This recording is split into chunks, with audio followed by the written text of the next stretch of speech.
Before we dive into the next exciting story, drop a comment below and let me know, what time is it where you're watching from? I'm curious to see where everyone's tuning in from around the world. I've always believed that nature has a voice. Sometimes it whispers in the rustling leaves, sometimes it howls through a canyon, and sometimes, when you're not ready, it stays silent just long enough to let something else speak first. Yosemite wasn't new to me. I'd been there a dozen times over the years.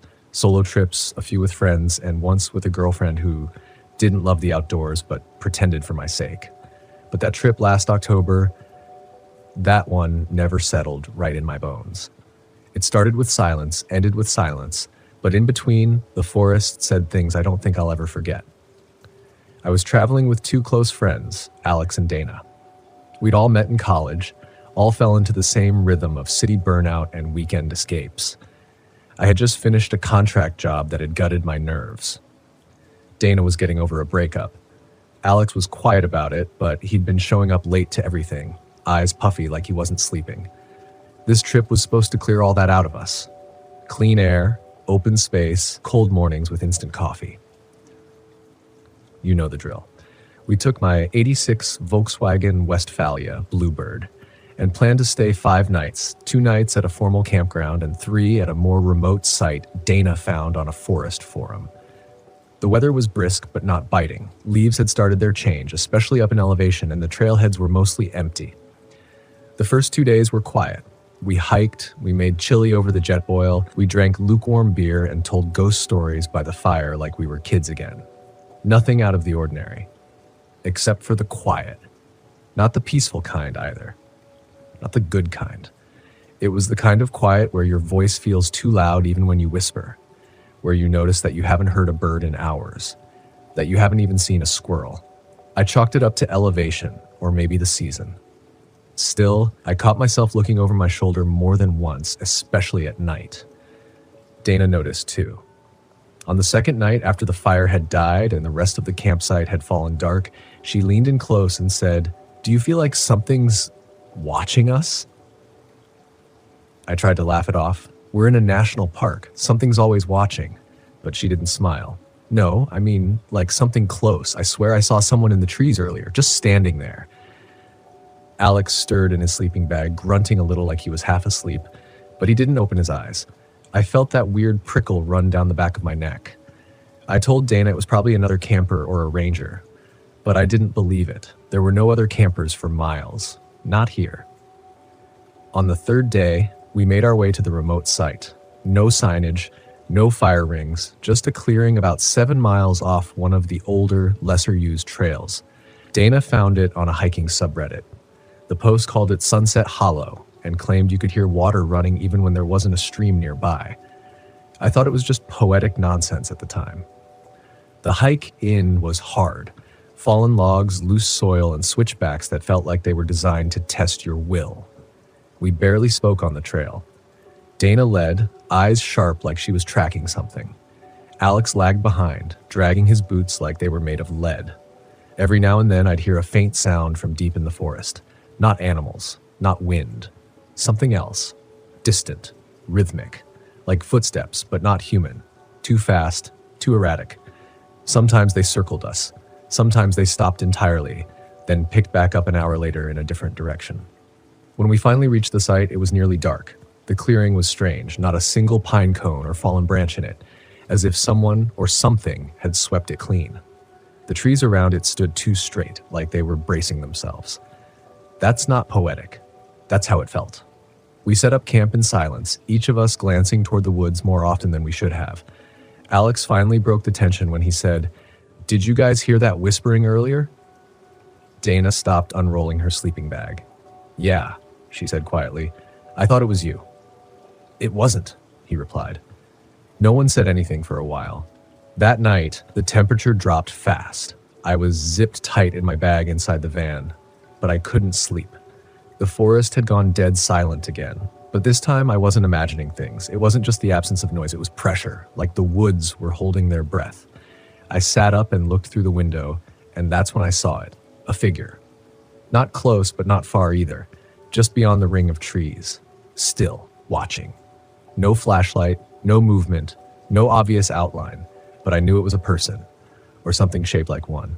I didn't wake the others, I just watched. And after maybe a full minute, it stepped back into the trees. Gone. The next morning, I asked Dana if she'd seen anything. She didn't say yes, but she didn't say no. She just gave me this look, like her mind had already gone too far ahead of her words. Alex was worse, pale, unfocused, barely responding. When I pressed him, he snapped. "We need to leave. Now." "Dude, we just got here." I said, "It's fine. There's no one out here." "That's the problem," he said, almost whispering. "There should be." We didn't argue after that. We just packed. Fast. No coffee. No breakfast. We moved like people who'd smelled smoke but hadn't seen the fire yet. The hike back felt different. Not physically, we took the same trail, but something had shifted. The woods were darker, even though the sun was out.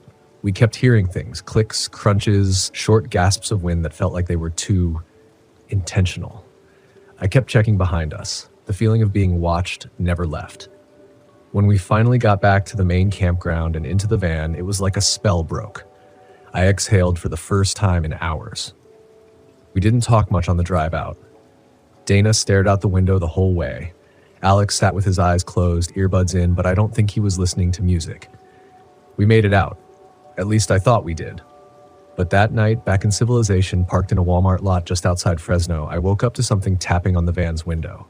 Not knocking. Tapping. 1, 2. Pause. 1, 2, 3. Voiceover script. I froze. That tapping sound. It wasn't loud, not forceful, but it was deliberate, measured. And it didn't belong here. Not in a parking lot beneath the glare of sodium lights. Not in a space where you expect to be surrounded by people, cameras, security. I sat up slow, heart pounding, hand gripping the edge of the van's mattress. The curtain was drawn tight across the window. I could hear Dana's soft breathing from the lower bunk. Alex was still in the passenger seat, legs sprawled out, mouth slightly open, asleep. The tapping came again. 1, 2, pause, 1, 2, 3. I reached for my flashlight but didn't turn it on. My hand hesitated inches from the curtain. I didn't want to see what was there. Not really, I just wanted it to go away. Maybe if I waited long enough, pretended hard enough, I could convince myself it was nothing. Maybe the wind. Maybe a bird. Maybe a twig caught in the seam of the pop-top. Then I remembered. We were in the middle of a Walmart parking lot. There were no trees overhead, no branches, no birds. I pulled the curtain back. Nothing. Just the pale orange glow of the lot, scattered shopping carts, a couple of distant RVs parked across the way, and rows of empty cars. Nothing close enough to knock on the window. No people walking, no wind, no footprints. I stayed up the rest of the night. When morning came, Dana noticed right away. "You didn't sleep," she said. It wasn't a question. I just shook my head. "Did you hear anything?" She didn't answer at first. Then she said, "I dreamed we were still out there, in the forest, but it was wrong. There weren't any trees, just shapes, moving ones." Alex stirred in the front seat, rubbed his face, muttered something under his breath. "What was that?" I asked. He looked at me like he wasn't sure I was real. "It came back." I didn't ask what. I didn't need to. We all knew. We just didn't want to say it. We should have driven home. Straight home. But for some reason, maybe stubbornness, maybe stupidity, we stuck to our original plan. One more night. Just one, in a developed campground west of the park. Nothing remote. No hiking, picnic tables, bathrooms, cell signal. Safety. A final reset before going back to normal life. It was a mistake. We arrived that afternoon, the campground mostly empty. Just a few other rigs scattered across the loops. Kids on bikes. A guy setting up a tent near the trailhead. Normal things. Comforting things. We parked near the edge of the loop, a shaded spot beneath some sequoias. I tried to act like it was just another trip. Started prepping dinner, pulling out the small folding table. Dana went for firewood. Alex walked off, earbuds in again. It felt okay. For a while. But then I noticed the smell. Not strong, not at first, just a faint, bitter scent, like wet bark, rotting leaves. Except there were no wet leaves. No recent rain. The air had been bone dry since we left the forest. It got worse as the sun went down. Stronger, closer. I kept checking under the van, around the trees. Nothing, until I looked up. There were handprints on the pop-top canvas. 5 of them. Faint, stained. One of them was smeared, like it had slid down the fabric. They weren't there when I closed it earlier. I was sure. I didn't say anything. Not yet. That night around the fire, we barely talked. We didn't need to. The silence between us said more than words could. There was this weight, like we were all remembering the same thing but from different angles. Dana's hands shook when she passed me the lighter. Alex kept turning toward the woods even though there was nothing there. When it came time to sleep, no one said goodnight. We just climbed into the van and tried to pretend this was normal. I woke up around 2 a.m. The van was cold, too cold, like we were back in the mountains. I sat up and realized Alex was gone. I panicked. I opened the sliding door as quietly as I could and stepped out into the dark. The fire was long dead. The woods were still, too still. "Alex?" I whispered. No answer. I walked to the edge of the campground road, my bare feet aching against the gravel. That smell was back, stronger now, sour, earthy, unnatural, like something that had been buried and pulled itself out. I saw him standing by the tree line, not moving, not turning around, just standing there, facing the dark. I called his name again. He didn't flinch. I moved closer, heart thundering in my chest. "Alex, what are you doing?" He slowly raised one hand and pointed into the woods. I looked. I saw movement. Something pale, not white, not glowing, just pale, flesh-colored, darting between trees too fast, then still again. I stepped back, instinct screaming. Alex finally turned to me. His eyes were wide but empty, like he'd been crying for hours and had no tears left. "It followed us," he said. Then he collapsed. We left the next morning before sunrise, didn't even eat, just threw everything in the van and drove. Hours passed. Trees gave way to highways, forest to flatland. I kept expecting to feel that moment of release, the feeling you get when you finally outrun something. But it never came. Not even when we got home. That night, parked in my own driveway, I found another handprint. On the back window, still wet. I stood there, frozen, staring at the glass. One single handprint, smaller than mine, almost childlike, but elongated, distorted. The fingers were too long, the palm too narrow, like someone had pressed a twisted imitation of a human hand against the glass, still wet. It hadn't been there when we left the campground. I didn't tell Dana, I didn't tell Alex, I couldn't, because if I said it out loud, it would make it real. And I needed it not to be real. We didn't talk much after that. A few texts here and there, some videos Dana sent of our trip before everything went sideways, us laughing around the fire, a time that felt 100 years old, even though it had been less than a week. The van sat in the driveway for days. I couldn't bring myself to open it, but the smell came back. It started inside the house, faint at first, like something damp left in the laundry too long. Then stronger. I scrubbed the floors, emptied the pantry, cleaned the drains. Nothing helped. The worst part was I kept waking up at night. Around the same time, 2:13 a.m., with this crushing sense of dread, like something was in the room with me. Standing just outside my line of sight, the darkness felt thick, like smoke. One night, I finally snapped. I grabbed the flashlight, threw on shoes, and stormed out to the van. I was going to tear it apart, piece by piece, until I figured out what the hell was happening. I opened the door and stopped cold. Everything was exactly how we left it. Sleeping bag still crumpled, cooler half full, the curtain across the back window still drawn. I reached for it. My hand hesitated. Then I pulled it back. And there, smeared across the inside of the glass, were more handprints. 4 of them, all on the inside. I couldn't breathe. My skin crawled with this bone-deep cold that settled into my spine. I staggered backward, dropped the flashlight. Its beam spun wildly across the ceiling of the van, illuminating something on the mattress. A single pine cone. Fresh, still wet with sap. We hadn't brought any back from Yosemite. I slammed the door shut and ran. The next morning, I called Dana. She answered on the second ring, her voice low, shaky. "You've seen it too, haven't you?" she said. I didn't know what to say. I didn't have to. She told me she'd been hearing things in her apartment, wood creaking when nothing moved, her dog barking at corners of empty rooms. Once she came home to find dirt tracked across the carpet, pine needles on the kitchen floor.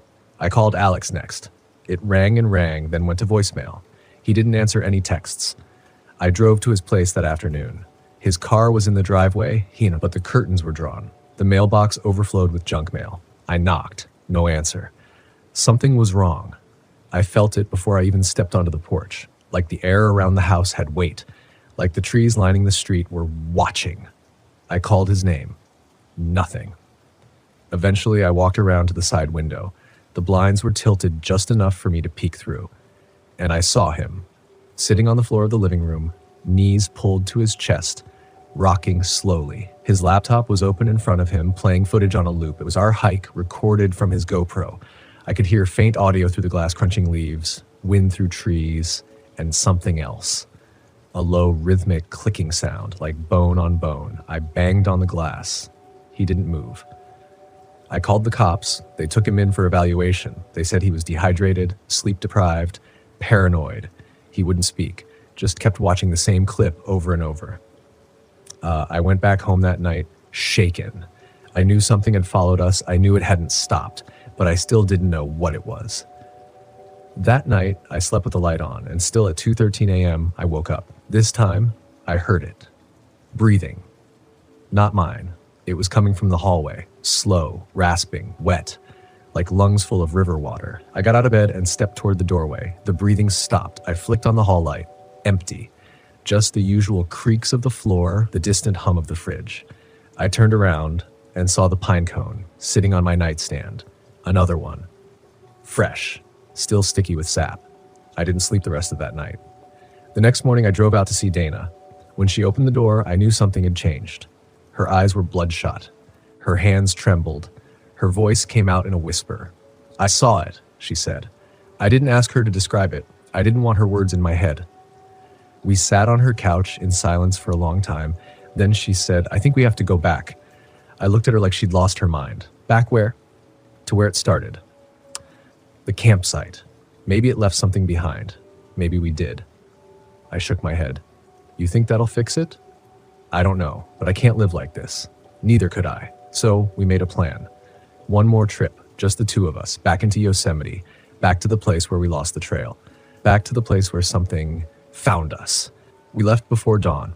Neither of us brought it up, but we packed light. No sleeping bags, no tent, no firewood. We weren't going to stay the night. We weren't that stupid anymore. The drive back into Yosemite felt surreal, familiar and foreign all at once. The same towering cliffs, the same winding roads, but they looked different now. Like something had changed in the bones of the place, like the trees had shifted just a little, the light bent wrong at the edges, and maybe it was just me projecting, but it felt like the whole forest had noticed we were coming back. We parked near the same trailhead. No one else was around. The summer crowd had thinned. It was quiet, still. We walked in silence for the first mile, retracing our steps through the winding, root-covered path. Every turn brought a memory, sharp and sour, where we heard the first branch break, where we saw that strange pattern in the bark, where the fog moved against the wind. At one point, Dana stopped. "Do you remember that bird call?" she asked quietly. I nodded. Of course I remembered, that high-pitched sound that came in threes like a whistle without breath. I hadn't heard it since that day. Neither had she.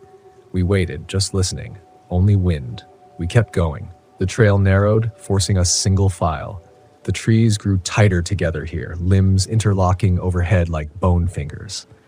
Eventually, we found the clearing, the place where everything had started to go wrong. It looked untouched, peaceful even. The fire ring was still there, charred black. A few old beer cans someone had tossed into the brush, but it was colder now and the air was thick with silence. The kind of silence that waits for something. We didn't speak. We didn't have to. I walked toward the tree where I'd seen that strange etching. It was gone. The bark looked whole again, smooth, as if no knife had ever touched it. But I knew what I'd seen. Dana wandered toward the far side of the clearing, where the underbrush thickened. She knelt down suddenly. "What is it?" I asked. She didn't answer. When I reached her, she pointed. There, nestled in the moss at the base of a gnarled pine, was something out of place, a small pile of pine cones, arranged in a perfect circle, each one different, some open, some closed, some split down the middle, all of them fresh, like they just fallen. But the branches above us were bare. I bent down and touched one, still sticky. Dana looked at me. "We didn't do this," she said. Then we heard the whistle, 3 short notes, thin and breathless, like something broken trying to imitate a bird. It came from behind us. We turned, nothing but trees. Then again, closer. 3 notes. We backed away from the pile, slowly, and that's when the smell hit. Thick, rotting, like wet fur and sour milk and something long dead. It came from nowhere and everywhere. It clung to the inside of my throat, made my eyes water. Dana gagged. "We need to go," I said, but our feet didn't move. Because through the trees, down the slope just beyond the clearing, something moved. I couldn't see it clearly, just the suggestion of limbs too long and too thin. A shape that didn't belong. Pale against the dark, it didn't walk, it flowed. And it was coming closer. We turned and ran. Branches whipped my arms, I tripped, caught myself, stumbled again. I didn't care, I just needed to get away. We tore down the trail, dodging rocks and roots, too afraid to look back. The whistling followed, not from one direction, from all directions. We kept running until my lungs burned and my legs gave out. We collapsed beside a dry creek bed, gasping, shaking, wild-eyed. I looked over at Dana. Her sleeve was torn, and beneath it, on her forearm, were 4 thin red marks, like something had grabbed her. We didn't speak. We just kept going. It took hours to find the van again. But when we did, when we finally stepped out of that forest and back onto solid asphalt, I collapsed to my knees. We didn't talk the whole way home. The smell faded as we left the park. The whistling stopped, but the damage was done. We'd gone back, and whatever was out there knew we had. That night, I couldn't sleep. The shadows in my room felt too deep, too still, so I turned on the light, and there on my pillow sat a single pine cone, split clean down the middle. I didn't scream. I just stared at it. That pine cone, cleanly split, its insides exposed, like it had been dissected, studied, laid out for me. A message. But I didn't know what it meant. Or maybe I did, and I just couldn't admit it. That this thing wasn't just following, it was watching, learning, mocking. Dana called me the next morning. Her voice was hollow. "It left one on my car windshield," she said. I asked if it was split. She didn't answer right away. Then, quietly, "No, this one was burned." Silence. She didn't want to say it, and I didn't want to hear it, but we both understood. We'd brought something back with us, something that didn't want to stay in Yosemite, something that didn't have to. I started researching. Everything I could find, local legends, park ranger reports, forest folklore. Most of it was half-baked internet threads or vague mentions in old books about forest dwellers and watchers in the pines. I found references to spirits that mimic sound, things that live between trees, creatures that never step into sunlight. But one phrase kept coming up: the split pines. I found a forum post from 2013, some anonymous camper who described getting lost in Yosemite near an unmarked trail. They talked about the smell, the whistling, the way the forest seemed to press in on them. They mentioned pine cones arranged in circles. They never went back. But they said something that chilled me. It doesn't like to be seen, but if you see it once, it never lets go of you. Dana didn't want to hear any of it. She wanted to pretend it was over. So did I. But things kept happening. I started waking up with scratches, thin and precise, always in 3s or 4s, always on the same side of my body, the side that faced the window. One night, I caught movement on the security cam above my garage. When I played it back, the footage glitched, static and black bars, but I caught a single frame, just one, a figure standing behind the van. It was so faint I almost missed it. Long limbs, no face. Then it was gone. I sent the image to Dana. She didn't respond for 2 days. When she finally did, she just texted, "I think we need to burn it." I knew what she meant. The van, the gear, the clothes, anything that had touched that forest. I drove out to her place that weekend. We didn't say much. We loaded everything into her fire pit. Backpacks, sleeping bags, hiking boots. The pine cone I'd kept in a sealed jar, too afraid to throw it out. She added hers too, the burned one. The flames climbed high, turning it all to blackened ash. The smoke stung our eyes, but there was a kind of release in it. Like we were finally cutting the thread. We stayed out there until the last ember died. The next morning I felt lighter, like something had loosened its grip. I didn't see pine cones after that. No more scratches, no more whistling, but I never went back to the forest. And I sold the van 2 weeks later. Didn't matter how much I loved it. I couldn't shake the feeling that it remembered, that it knew the shape of me. Sometimes when the wind is strong, I still hear it. Not often, just enough. 3 notes. High, breathless, always far away, and then nothing. But I never go outside when I hear it, because I know the forest doesn't forget. It just waits. And I think about Alex. After we burned the gear, I tried calling him again. His number was disconnected. Last I heard, he'd left town. No forwarding address. Nothing. Just gone. Like a footprint in the snow. I don't blame him. If I could have disappeared, I might have. But I'm still here. Still sleeping with the lights on more often than I'll admit. Still jumping at shadows. Still dreaming of that thing between the trees. And sometimes, when I wake up in the middle of the night, heart pounding and drenched in sweat, I think I understand something I didn't back then. We didn't just stumble into its home. We invited it out. 2 years passed. Long enough that Dana and I could talk about it without our voices shaking. Long enough for the memories to fade, or at least blur at the edges. We moved on in the way people do when they're trying not to think too hard about the past. I stopped camping. Dana took a job in Portland. We drifted. But I never really let it go. And deep down, I knew Dana hadn't either. I could hear it in the way she paused when someone mentioned the woods. The way she didn't look at photos of the park anymore. She wouldn't even say the word Yosemite. There was a kind of superstition between us, like saying its name might wake something up. I started therapy. Tried to explain what happened in terms that made sense. My therapist called it trauma displacement. How the brain creates a narrative to make sense of a high-stress event. But even she paused when I showed her the photo from my garage camera. She said it was too blurry, too distorted. She didn't bring it up again after that. But I started noticing something new. Not fear, guilt. That thing, whatever it was still there. We got away, but we didn't warn anyone. And Yosemite, that forest, it still held hikers, campers, kids. People like us who didn't know what they were walking into. People who thought the scariest thing out there might be a black bear or a bad storm. We told ourselves it was over, but it never really was, because every few months I'd go looking again. Online forums, Reddit threads, obscure hiker blogs, and the stories were there, always vague, always scattered, but too similar to be ignored. People hearing whistling at night, 3 sharp notes, strange smells before disorientation, unnatural silence, even the pine cones. Some hikers found them arranged in circles near their campsites. One post chilled me to my core. A solo camper had woken up to find a pine cone placed on their chest. They thought it was a prank by other hikers. I knew better, and I couldn't stay silent anymore, so I wrote it all down. Everything that happened, not in a blog, not in a forum. I printed it, old school, paper copies, 20 pages, stapled, no name.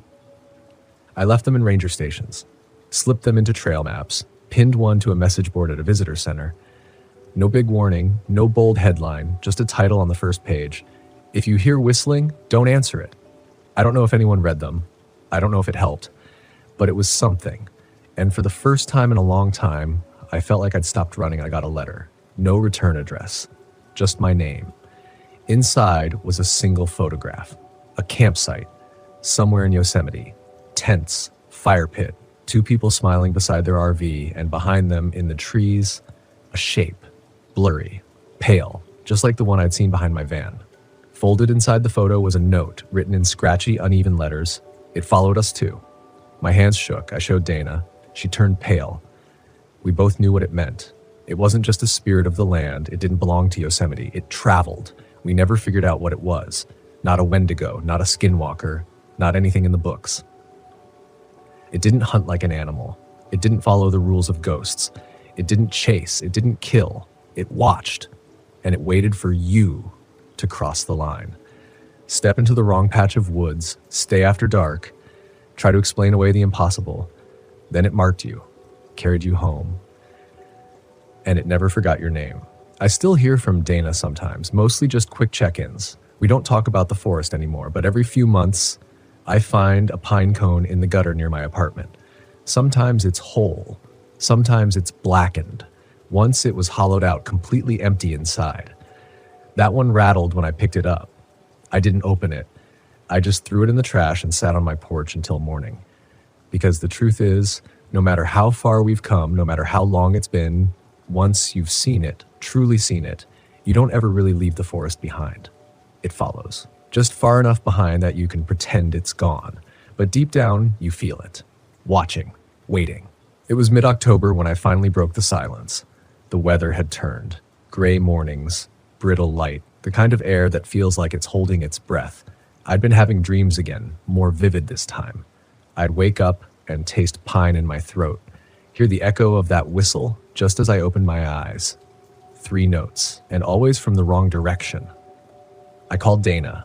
I didn't know what I was going to say, maybe just to hear her voice, maybe to ask if she was still dreaming about it too. But when she picked up, she didn't say hello, she whispered, "It's outside." My chest tightened. What?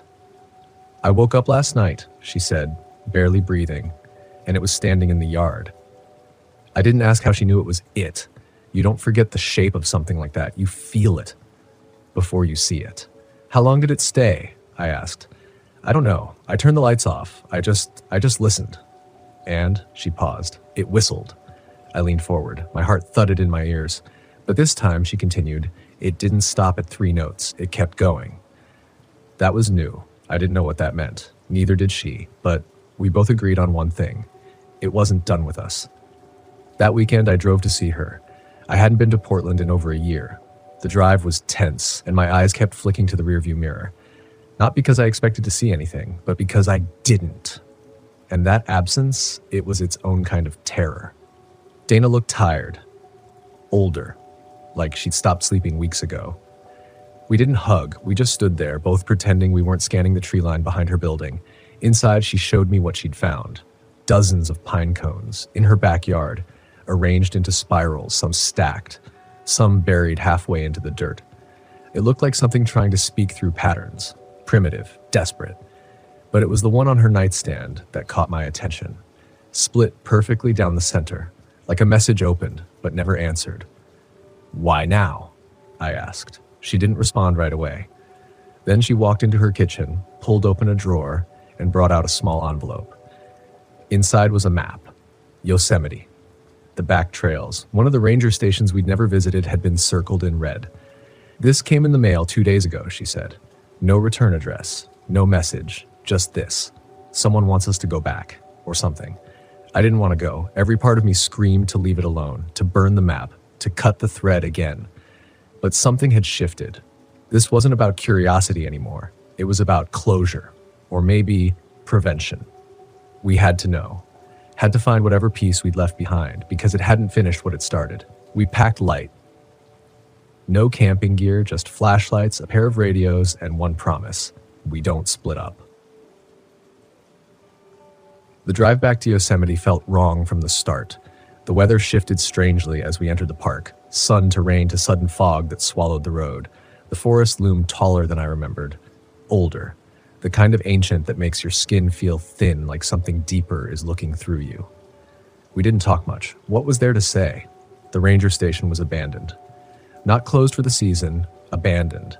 Cabin dark, windows grown up through the porch steps, no signs of life, but something had been there recently. On the porch was a pine cone, burned around the edges, and beneath it, a note scribbled in shaky handwriting, "Don't let it follow you again."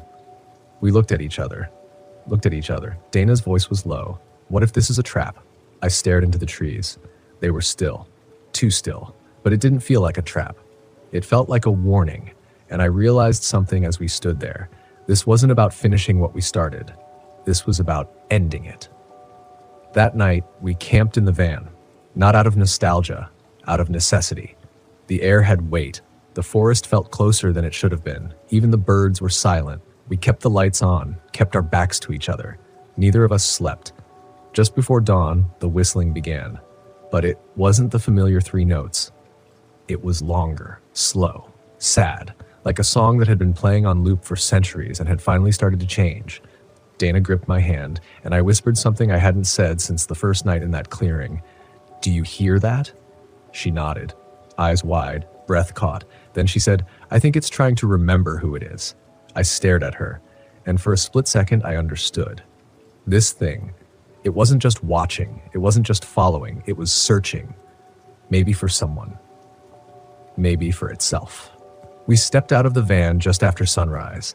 The whistling had stopped, but its silence left something colder behind, like a stillness too perfect, as if sound itself had decided to leave.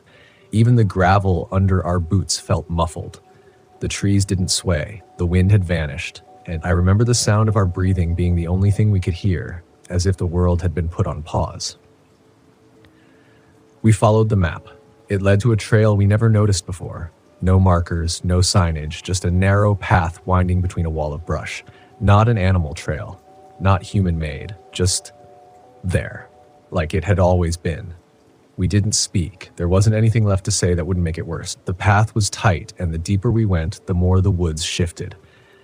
The smell changed, stronger pine but with something under it. Wet stone, charcoal, metal. 100 feet in, we saw the first sign, another pine cone, balanced on a tree stump, completely hollow. Beside it, a small photo, black and white. A family in an old RV, 1970s maybe. 3 kids, 2 parents, all smiling, but their eyes had been scratched out. Dana stared at it for a long time. "This thing's been doing this longer than we thought," she said. I picked up the photo, turned it over. One word, written in tiny fading letters, marked. We kept walking. Another 200 feet and the trail opened into a clearing. Not the same as the one from 2 years ago, but it felt just as wrong. The light didn't behave right in this space. It flickered through the branches like it was being filtered through water. Shadows moved when we didn't. There was no wind, and yet the grass shivered. In the center of the clearing was a large boulder, and on top of it, a mirror. A full-length, old-fashioned mirror in a wooden frame, cracked diagonally through the center. We stopped a few feet from it. Dana leaned in slightly, but I grabbed her wrist. "Don't." "Why would it leave a mirror?" she whispered. I didn't know, but that's when I saw it. Not in the reflection, but missing from it. We were standing side by side. I could see myself, pale and trembling. But Dana's reflection wasn't there. I pulled her back. She saw it too. We both froze. Then, faintly, the whistling started again. 3 notes, then 3 more, and then a pause, and then mimicking. The first 3 notes, but out of tune, like someone trying to imitate it, but broken. I turned slowly and saw the figure at the edge of the clearing, not hidden, not peeking, just standing there. Its shape blurred in the light like it didn't belong in this version of reality. Tall, slender, a head that seemed stretched too far, limbs like branches stripped of bark, its skin pulsed, not glowing, but catching the sun like frost. It didn't move, not a twitch, but the trees behind it shifted like they were leaning toward it. And for the first time, I realized something horrifying.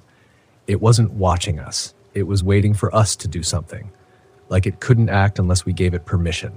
Consent. Recognition. Dana stepped forward before I could stop her, and the thing moved. Not walking. Not teleporting. It just became closer. She gasped and dropped to her knees, clutching her head. I ran to her, pulled her back. She was sobbing. "It showed me something," she said.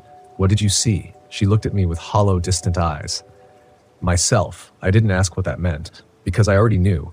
Whatever this thing was, it fed on something deeper than fear. Memory. Identity. Self. It hollowed you out, piece by piece, and left a shell behind. I grabbed her hand. "We're leaving. Now." But as we turned, the mirror cracked again, this time down the other side, and I saw it. In the reflection. Not us. Not the trees, but a dozen versions of me, of Dana, walking the same trail over and over, each slightly different, some smiling, some crying, one missing its eyes, another one burning. It was a loop, a cycle. This place, this thing, it replays the story, waiting for a different ending, waiting for someone to break the pattern. And that's when I understood. It hadn't followed us out of the forest. We'd never left. I don't remember the walk back. I just remember running. Dana ahead of me, the forest flickering like old film, branches that weren't there a moment before slashing at our arms. The air so cold it burned. The whistling closer now, more desperate, like it was chasing its own echo. When we reached the van, I slammed the door shut and turned the key. It didn't start. Dana screamed. I turned it again. Nothing. I was about to try a 3rd time when I looked up and saw the mirror. Not the one from the forest, but the one in our rear view and behind us. Ourselves. Not as we were, as we had been, 2 years ago. Parked in the clearing, smiling, talking. Dana holding up that stupid paper map, like time had bent in on itself and was trying to close the loop. I looked at her. "I think if we leave now, really leave, we might never remember this again." Dana swallowed hard. "Do we want to?" That was the question. Because if we remembered, it would keep following. But if we forgot, it could happen to someone else. I turned the key one last time. The engine roared to life. The mirror in the rear view shattered. And behind us, the forest screamed. Not loud, but long. Like a note held too far past breath. Like something old and broken finally letting go. We didn't stop driving. Not until we were past the edge of Yosemite. Past every pine and shadow, every ridgeline that had ever held onto that whistle. We didn't speak for hours. Not because we were scared. Scared would have been a relief. But because we didn't know if words were still ours. We stayed in a hotel that night. Far from the forest, far from mirrors. I remember standing under the shower, trying to wash something off I couldn't name. It wasn't dirt or blood or sweat. It was a weight. A thread still tied around my ribs, pulling tight with every breath. That place wasn't just a spot on a map. It was inside me now. I dried off, looked into the bathroom mirror, and stared for a long time. Not because something was wrong, but because nothing was. And that felt worse.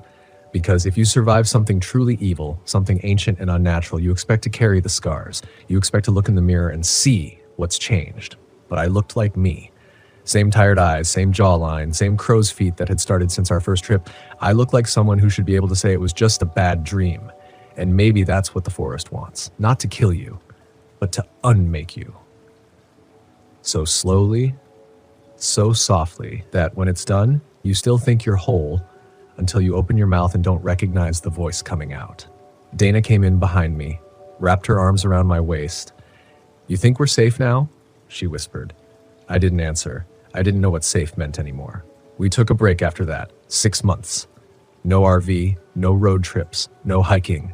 We stayed in cities, apartment buildings, busy streets, places where the lights never go fully out and the windows show other people on the other side. But the silence followed us, not literally. Not at first, but in moments, in the gaps between sentences, in the hum of the fridge late at night, in the way we started forgetting things, small things at first, where we parked, which restaurant we'd been to, then bigger things, whole weekends that slipped away, arguments neither of us remembered starting, laughter we couldn't trace the source of. One night I woke up to find Dana sitting at the window, just staring into the glass. I touched her shoulder and she turned, startled. Her eyes were wet. "I don't remember what your voice used to sound like," she said. That's when I knew it had followed us after all. Not as a creature, not as a shadow, but as a whole, a quiet hunger. It didn't need to chase us. It had already moved in, feasting on our certainty, our timeline, our story. I started recording myself after that, not because I thought I could stop it, but because I needed to leave something behind. Some version of me that remembered how this all began, how we were before the whistling, before the pine cones, before we saw ourselves walking a path we thought we'd left behind. A month ago, we went back. I know how that sounds. I judge me too. But I had to see if it was still there, if any of it was real, or just some loop we'd imagined. We didn't go into the woods, we didn't even get close to the trailhead. Just drove past the edge of the park, just enough to feel the temperature drop. And then we saw it. A van. Just like ours, same model, same color, parked along the shoulder, half in the trees, and a man standing beside it, staring into the brush. He looked like me. Not exactly. Older. Grayer, but something in his posture. His shoulders hunched like he was listening for something he wished he hadn't heard. Dana gripped my hand so tight it hurt. We drove past in silence. Didn't stop, didn't look back. But when I glanced at the side mirror, I swear I saw his lips move, and then 3 notes. Clear, soft, too soft to be real. The same whistle, the same invitation, and I almost turned around. That's the thing about this kind of horror. It doesn't scream. It doesn't chase you down a dark hallway with blood on its teeth. It waits, it whispers, it learns your name. It finds the story that lives under your skin, your shame, your regret, your unanswered questions, and it makes a trail out of it. So that one day when everything's quiet enough, you'll follow it back. Just to see, just to remember, just to feel certain again. That's when it hollows you. Not all at once, but inch by inch, memory by memory. Until you're standing in a mirror, smiling at yourself and wondering who's behind the glass. So if you ever camp in Yosemite or anywhere the forest grows a little too quiet, If you hear something at night that sounds like a child whistling or find pine cones arranged in a perfect spiral outside your RV, if you see someone that looks like you walking the same trail you just left behind, don't follow. Don't ask questions. Don't chase closure. Just leave. And when you do, don't look back. Because if something followed you out of the forest once, it knows the way now. And it's only a matter of time before it wants you to return the favor. I didn't grow up scared of the woods. I grew up inside them. I was born in a small mountain town outside Eugene, Oregon, the kind of place where the moss grows fat and wet on the roofs and the trees crowd so close you forget the sky's even up there. By the time I hit 32, I'd hiked every trail within 2 hours of my hometown, and I'd driven my rebuilt 1986 Volkswagen Westfalia through more national parks than I could count. I lived for solitude, for the kind of silence only thick pine and high elevation can offer. And if there was one place that had always called to me, louder than the rest, it was Crater Lake. Something about it. The clarity of the water, the depth, the way it just sat there, blue and perfect and still, inside the remnants of a volcano that blew itself apart thousands of years ago.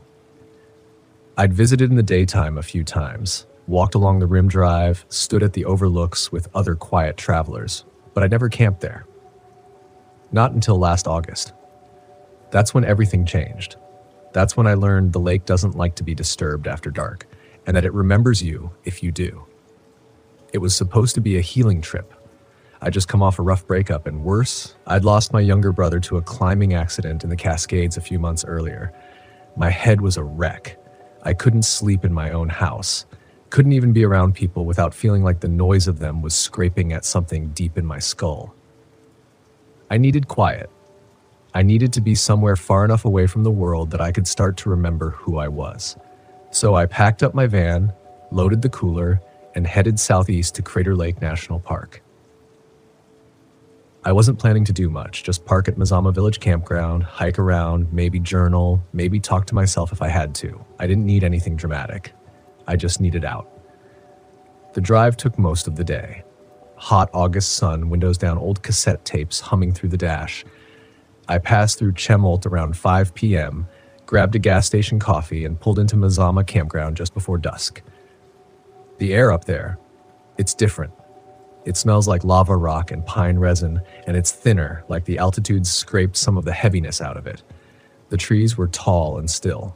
The temperature was already dropping fast, and I could see the faint glint of the lake through the distant treetops, like a piece of sky had fallen and gotten caught in the earth. I found my spot, C43, tucked near the back edge of the campground, and backed the van in under a canopy of towering firs. There weren't many other people around. A couple in their 50s were parked a few sites over, cooking something over a camp stove. Further down, a young guy in a teardrop trailer had his guitar out. Other than that, it was mostly empty. I liked that. I didn't come for company. I cracked a beer, set up camp, and made a small fire with the pre-cut logs they sold near the front office. It felt good, familiar, like muscle memory. The snap of wood, the soft hiss of flame. I should have stopped there. I should have gone to sleep early and kept the whole trip simple. But there was a restlessness in me that night, a kind of static in the brain. I couldn't sit still. So when the fire died low and the sky was black enough that the stars looked like spilled salt across the heavens, I grabbed my flashlight and decided to walk down to the lake. It wasn't technically allowed that late. The posted sign said to avoid rim drive after dark, too dangerous, no lights, steep drops. But I'd never been one to follow every rule, especially not when I needed peace. And besides, I knew the roads. I'd been here before. I could drive carefully, just down to the overlook, just to see the water at night, just to let the lake help me forget. I drove in silence. Even the Vanagon's old engine sounded quieter in the dark.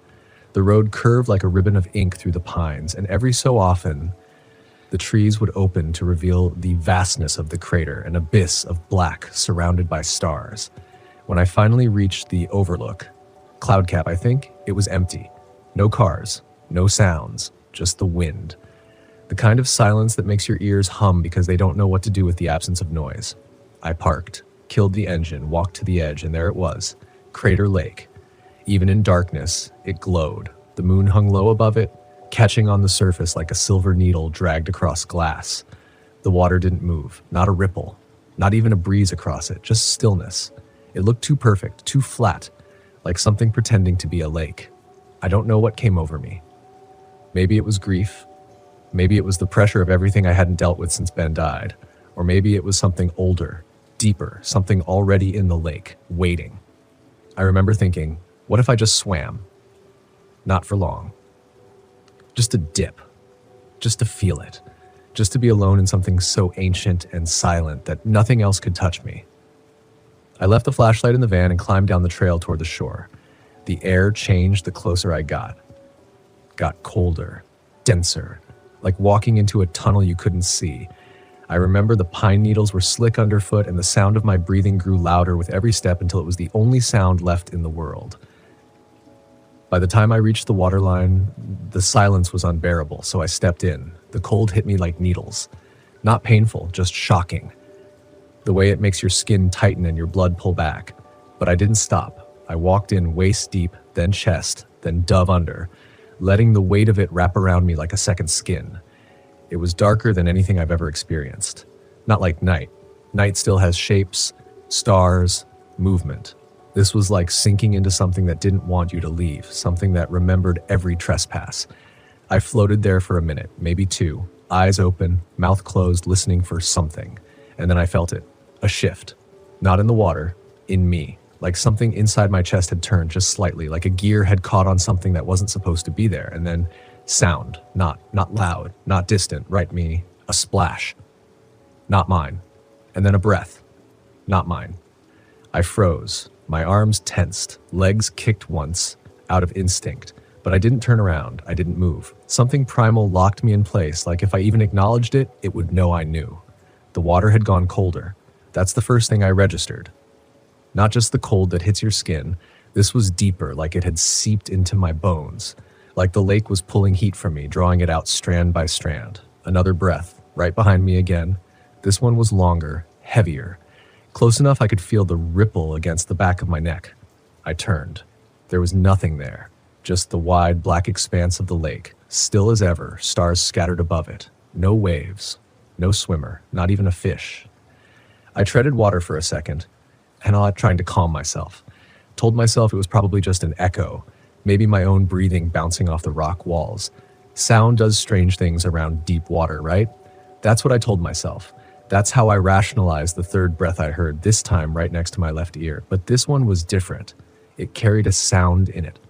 Not a word, not quite, but almost like one. Like the idea of a word forming from inside the exhale.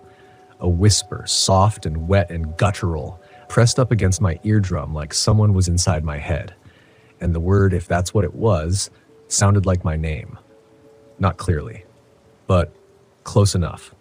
I didn't wait after that. I turned and swam hard for the shore. Every splash felt too loud. Every breath I took sounded like it was giving something permission to follow. I didn't look back. I couldn't. I felt like if I saw anything, if I saw even a ripple, I'd never come out. When my feet hit sand, I sprinted barefoot up the trail, not caring that I was soaking, not caring that the flashlight was still in the van, not caring about anything except away. I could feel the trees pressing close on either side, like they were leaning in to listen, like they already knew I didn't belong here anymore. The van was just where I left it. Quiet. Patient. I fumbled with the keys, hands shaking, nearly dropped them twice. When I got the door open, I jumped inside, slammed it shut, locked every door, and just sat there. Wet. Shivering. Listening. There was nothing, no footsteps, no rustling, just the soft tick of the engine cooling and the wind. And that was when I realized something terrifying. I had left my shoes at the waterline. I should have gone back. I didn't. Instead, I turned the ignition, did a 3-point turn on the gravel overlook, and drove straight back to camp barefoot, wrapped in a towel I'd used for the dishes the day before. Back at the campground, everything felt different, wrong. The air was heavier, still, but not peaceful. Like the trees were waiting for something, watching. And the worst part? My campsite wasn't the way I left it. The The campfire was still lit, just a small flame, flickering low. I know I'd put it out. I remembered dousing it with water. I remembered watching the smoke rise until nothing remained but blackened logs. But there it was, glowing faintly in the pit, like someone had stirred it back to life while I was gone. I stayed in the van that night. Didn't change clothes, didn't brush my teeth, just crawled into the bed in the back and locked the sliding door from the inside. Every creak in the woods made my stomach tighten. Every gust of wind felt like it was whispering something I wasn't meant to hear. At some point, maybe around 2 a.m., I thought I saw someone standing at the edge of my campsite. I didn't get up to check. I just laid there, still as a corpse, watching through the cracked window until my eyes stung from not blinking. When morning finally came, I didn't waste time. I made coffee with shaking hands, skipped breakfast, and packed everything with the robotic focus of a man who'd made a mistake but didn't know how to name it. The weirdest thing? When I went back to the lake overlook later that morning, shoes forgotten, I found the trail just as I'd left it. Empty. Quiet. But there was no sign I'd ever been in the water, no footprints, no drag marks, nothing. Except a single set of wet footprints on the pavement. Bare feet. Human. They led from the edge of the overlook to the driver's side of my van, then stopped. I stared at them for a long time. They were too big to be mine, and the stride was wrong, off, like the feet didn't walk so much as they'd been dragged forward, deliberate, too wide, like a puppet pulled by strings. I left that morning, took the long route home, didn't stop until I hit the interstate. And for days afterward, I convinced myself it was stress, grief, my mind playing tricks on me. Ben's death had ripped something open in me, and maybe this was just how the damage showed up. But something stayed with me. The feeling in the water, the breath at my ear, that not quite name it whispered. It didn't leave when I drove away, and I learned that night what the locals already know but don't say. Crater Lake isn't just deep, it keeps things. I didn't tell anyone right away, not my sister, not my cousin in Bend who'd always talked about going to Crater Lake together, not the friend who'd recommended the spot in the first place. I kept it locked inside like a secret I wasn't ready to name out loud. Like if I said it, it would become realer. But the thing about unspoken things is they don't stay buried, not for long. Not when they follow you home. The first few nights after I left, I'd lie in the van parked in my driveway, windows cracked to let in the warm Oregon air, just trying to feel normal again. But sleep didn't come easy. Every time I started to drift, I'd jolt awake gasping, certain I'd heard it, that low, dragging breath by my ear. And then came the dreams. They weren't the normal kind. They were too quiet, too specific, too real. Always the lake, always the water. Always me standing at the edge just before the drop-off looking down into the depths. Except it wasn't my reflection looking back up at me. It was something else. Something that looked me at first. But didn't move quite right. Didn't blink when I blinked. Didn't breathe. And then it would smile, and when it did, the water would ripple. And I'd feel something grab my ankle, even though I was dreaming, and I'd wake up screaming, sweat-soaked, clawing at my sheets like I was drowning in my own bed. This went on for weeks. I tried to rationalize, told myself it was unresolved grief, that I was projecting some deeper anxiety onto a creepy night and my brain was looping it. But none of that explained what happened next. 3 weeks after the lake, I got a letter. No return address, no stamp. Just a single sheet of paper slipped into my mailbox, and on it, printed in faint gray ink like it had been left in the sun too long, were 5 words. Why did you leave me? I stared at it so long I forgot to breathe. My first thought was, Ben. Some messed up joke, some subconscious association, but this didn't feel like Ben. This felt other.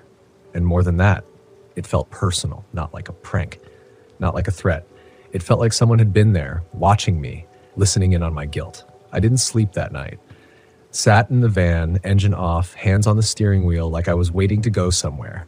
I watched the shadows stretch and bend across the driveway, saw shapes in them I didn't want to name, and then came the second letter. 2 days later. Same paper, same gray ink. The water remembers. I started asking questions after that, but carefully. I didn't want people thinking I'd lost it. So I eased into it. At a used bookstore in Medford, I asked if they had any local lore books. Said I was writing a camping blog. The old guy behind the counter barely looked up from his crossword. All that Crater Lake stuff, he said. Not much written down. Not the real stories, anyway. I leaned in. What do you mean, real stories? He looked up then, met my eyes, and for the first time, I saw something flicker behind his, like a door that had been closed for decades had cracked open just enough to let something cold through. There's stories that get published, he said.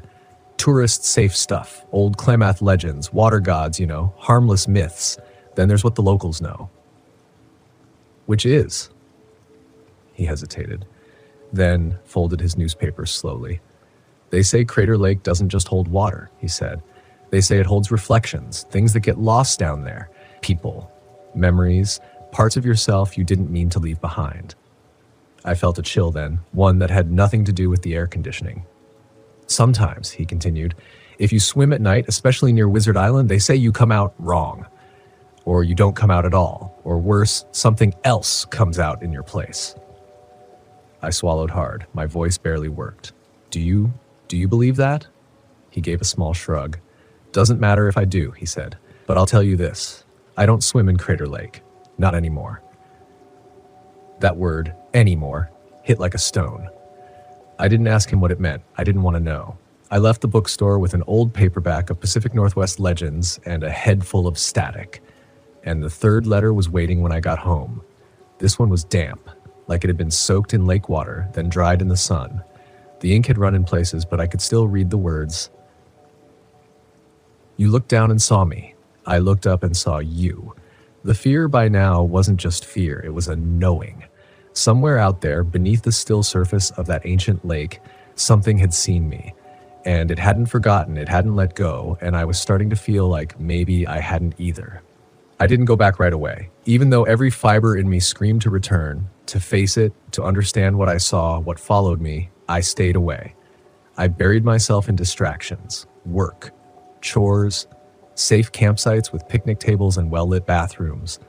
I told myself I was waiting for clarity, but the truth is, I was afraid of what I might find. Or worse, what might be waiting for me. But silence has a weight. It grows heavier the longer you carry it. And guilt, that never stays quiet for long. 2 months after Crater Lake, I broke. It happened on a calm Tuesday night. I was camped alone again, this time in the Mount Hood area, somewhere off Lolo Pass Road. My van faced a ridge that opened into a clearing, and the moon was high enough to bathe everything in that silvery, unreal light that makes the world feel suspended, like time's holding its breath. I was sitting in the van's rear reading by lantern light when I heard it. A splash. Not a loud one, not like someone diving in, just a plunk like a stone dropped into deep water. I froze. There was no lake nearby. I'd chosen the site for that reason. Another splash, closer this time. Impossible. I was on a ridge, dry as dust. But when I stepped outside and turned in the direction of the sound, I saw something that stopped my breath. A pool. Perfectly round, no wider than a living room rug. It hadn't been there earlier. Its surface was glass smooth, reflecting the moon like a mirror. No ripples, no bugs, no explanation. And in that reflection, I saw my van and me. But I wasn't moving, I wasn't breathing, I wasn't even standing the right way. The figure in the reflection was still. Head tilted ever so slightly to the left, eyes too wide, lips pulled back in that same smile I saw in my dreams. Then it blinked. But I didn't. I stumbled back so hard I tripped over a root and landed hard on my elbow. Pain exploded down my arm. When I looked up again, the pool was gone. Just dirt, just leaves, just silence. But I didn't sleep that night. I sat with the lights on, doors locked, staring into the darkness outside the windshield, waiting for that smile to show again. It never did. But I knew then I had to go back. Not out of bravery, not some heroic urge to conquer fear. No, because I realized this thing, whatever I stirred up in that lake, it didn't want to hurt me. Not directly. It wanted me to see it, to know it, to understand what I'd interrupted, and I needed to know what it was trying to show me. So I packed up, gassed the van, and headed south. Back to Crater Lake. Back to where it all started. I arrived just before dusk. The sky was bruised with clouds, not quite stormy, but heavy. The kind of sky that hums with static before lightning splits it open. The parking lot near Rim Village was mostly empty. Off-season, midweek, Just me, the pines, and the cold breath of something ancient pressing against the glass. I didn't go to the visitor center, didn't text anyone, didn't park in the designated spots. I drove straight to a turnout I remembered from that first night, the one that overlooked the southern rim near where I'd scrambled down to the water's edge. I cut the engine, stepped out, and listened. Nothing. No wind, no birds, no footsteps on gravel, just a thick, suffocating quiet. I grabbed my flashlight and climbed. The trail down wasn't official, no railings, no signs, just loose rock and old game trails winding through the undergrowth. I slipped twice, caught myself once. The other time I landed on my side and felt something crack against my ribs, but I didn't stop. The lake came into view between the trees, still and endless. That same impossible blue darkened now into near black. And when I reached the edge, I almost turned back, because there it was, a shape in the water, standing waist deep, human-shaped, facing me, not moving, not splashing, just waiting. The surface around it was untouched. No ripples, no wake, like the lake had opened its mouth and placed it there. I stepped closer. My flashlight flickered. I hit it. It came back on. The figure didn't move. Another step. Now I could see more detail. The hair, shoulder length, soaked, hanging in strands. The face, too pale, lips bluish, arms limp at its sides. But the eyes, they were open, and they were mine. I fell to my knees. My breath came in gasps. My vision narrowed. The cold was seeping through my skin before I'd even touched the water. I knew that if I took one more step, I wouldn't be coming back. But I couldn't move, because the thing, me, raised a hand, not threatening, not beckoning, reaching, like it wanted me to understand. And in that moment, I saw everything. Memories, mine, flashes of all the times I'd ignored that feeling in my gut, all the little ways I'd let my grief hollow me out after Ben died. All the solo trips I took to avoid people, the long nights spent not sleeping, not processing, just drifting. And then I understood. The thing in the lake wasn't a monster. It wasn't evil. It was a mirror, not of the body, but of the parts I'd buried. The grief I refused to name, the fear I pretended didn't matter, the loss I pretended wasn't tearing me apart. Crater Lake doesn't drown you. It reflects you. And if you're not careful, it keeps a piece. I don't remember walking back up the trail. Not fully. There are pieces, branches snapping underfoot, the rubber of my boots slipping on wet stone, the taste of iron in the back of my throat. I must have been crying, though I didn't feel it. I just remember the air thickening around me like fog, except there was no moisture, just weight. Like something was pressing on my chest, dragging every breath deeper than I wanted it to go. And under it all, one single repeating thought. You left him. You left Ben. I told myself for years that his death wasn't my fault, that it was an accident. A slipped tire on a wet curve in Washington State, a bad stretch of highway with no guardrail. He was driving the van. I was asleep in the back. I woke up upside down in a ditch with blood in my eyes and his hands still reaching for the wheel like he could stop time if he just held on long enough. But that wasn't the full story. The full story is, I told him to keep going. We were supposed to stop and camp near Mount Rainier. But I was angry. Over nothing, really. Some stupid fight about directions, about whose turn it was to pick the music. I told him to keep driving. Told him I didn't care. I just wanted distance. And he did. He kept going until he didn't. And I've been chasing something ever since. Some illusion of healing. Some idea that if I could just keep moving, keep exploring, keep camping alone in silence, I could outrun that moment, that memory, that truth. But the lake didn't let me. It showed me. That night on the rim, when I finally reached the van again, I didn't go inside. I just stood by the edge, watching the stars come out in a sky so vast it made my bones ache. I stood there until I saw a figure across the lot, not moving, watching. Same shape, same hair, same soaking wet outline against the starlight. It didn't come closer. It didn't need to.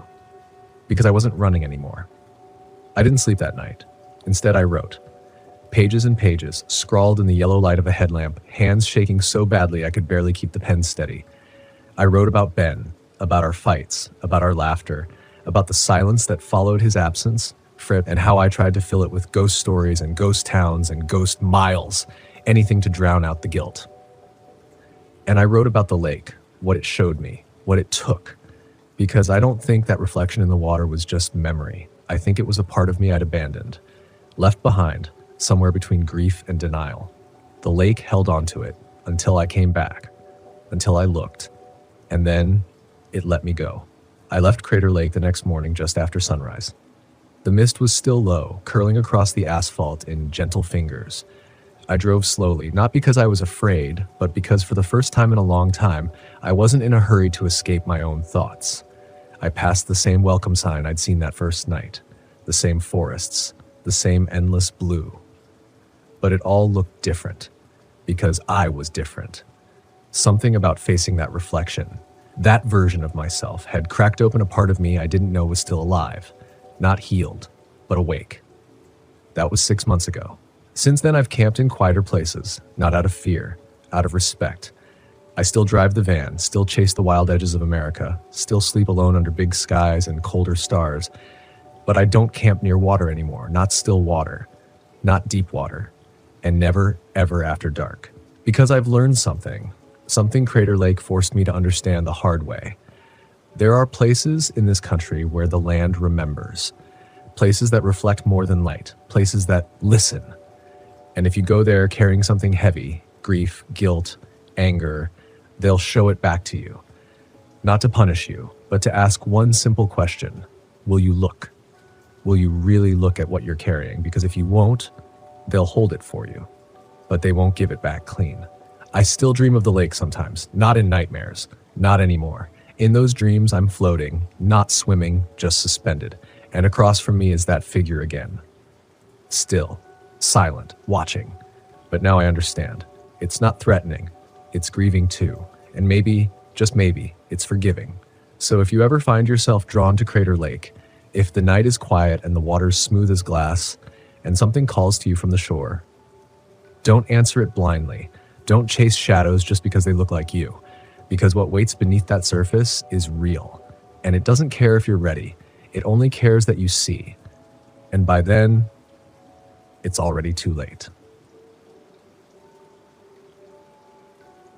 They say the Ozarks have a way of folding the land around you. You think you're heading north, then a turn, a slope, a shadow. Suddenly you're facing where you came from. But it's more than just the terrain. It's something in the silence, the way it clings, like memory, like grief. I wasn't new to RV life when it happened. I'd been on the road 3 years, solo mostly, except for my dog, Sam, a blue heeler mix with one eye cloudy from birth and a tendency to growl at shadows that didn't move. I used to laugh it off, say he had a sixth sense for raccoons, but I've stopped laughing about those things. The plan was simple, a fall camping loop through northern Arkansas with a few nights parked along the Ozark Highlands Trail. I'd read forums, found this pull-off spot near a trailhead not listed on the maps, only mentioned in some thread from 2017. Primitive but peaceful, someone had written. Felt like a secret. Yeah, a secret. That's what it felt like the moment my tires left the gravel road and rolled onto the patch of packed earth surrounded by sycamores. It was too perfect. Like a set built just for me. No reception. No sounds but the wind and birds, the kind of silence that makes you forget time exists. I parked, leveled out the van, and Sam leapt down, nose to the leaves already on patrol. That first night passed easy. A light fire, soup from a can, a book I barely got through 3 pages of before sleep took me. Nothing strange, not yet. Just the feeling of being watched from nowhere. A feeling I chalked up to the deep woods and an overactive imagination. But the second day I hiked. That's when everything started to turn. The trail didn't look like much. Overgrown, no sign, just a narrow break in the underbrush. Sam hesitated, ears forward, then followed when I nudged ahead. The leaves were deep red, brittle underfoot. We moved slow. I'd packed light, just a day bag and a map that proved immediately useless. The trail wasn't on it. I should have turned back. That's the part that haunts me the most. Not the screams I'd hear later, not the strange figures at twilight, but that moment, right there. I felt it deep in my ribs, that old internal voice whispering, "Wrong way." But I didn't listen. Instead, I walked. The trail twisted fast, narrow between bluffs and switchbacks. Trees leaned in close, sound got strange, my boots too loud, Sam's panting too quiet. I remember thinking, this must loop back toward the ridge. But the hours stretched. Sun moved, shadows lengthened, and then I saw it, a marker, just a scrap of wood nailed to a tree, black paint scrawled across it. Loop. That's all it said. No mileage, no arrows, just that word. Loop. It felt like a warning. Still, I pushed on. And that's when we passed it, a small pile of rocks stacked carefully like a cairn. I didn't think much of it until we passed it again. 20 minutes later, then again. The third time, my stomach dropped. The exact same rocks, the top one chipped on the left side, moss growing on just one edge. I crouched down, touched them, hoping to prove myself wrong. Maybe they were just similar. They weren't. Sam was pacing now, tail stiff, nose to the ground. He let out this low growl, the kind that made the hair on my arms lift. That's when I looked up and saw a figure between the trees. Far off, maybe 40 yards. Not moving, not hiding either, just there, watching. I froze. It didn't look right, too still, like a photo taped onto the forest. No face I could make out, just the outline of a head, shoulders, arms dangling. It didn't move, not even when I waved. I called out, "Hey, you okay?" Trying to sound casual. No response. I turned to grab Sam's leash, but when I looked back, gone. Nothing. Not a branch broken, not a footstep heard. I wish I could say I ran right then, but I didn't. I tried to rationalize. Probably another hiker, just weird lighting, trick of the trees. Still, I turned around.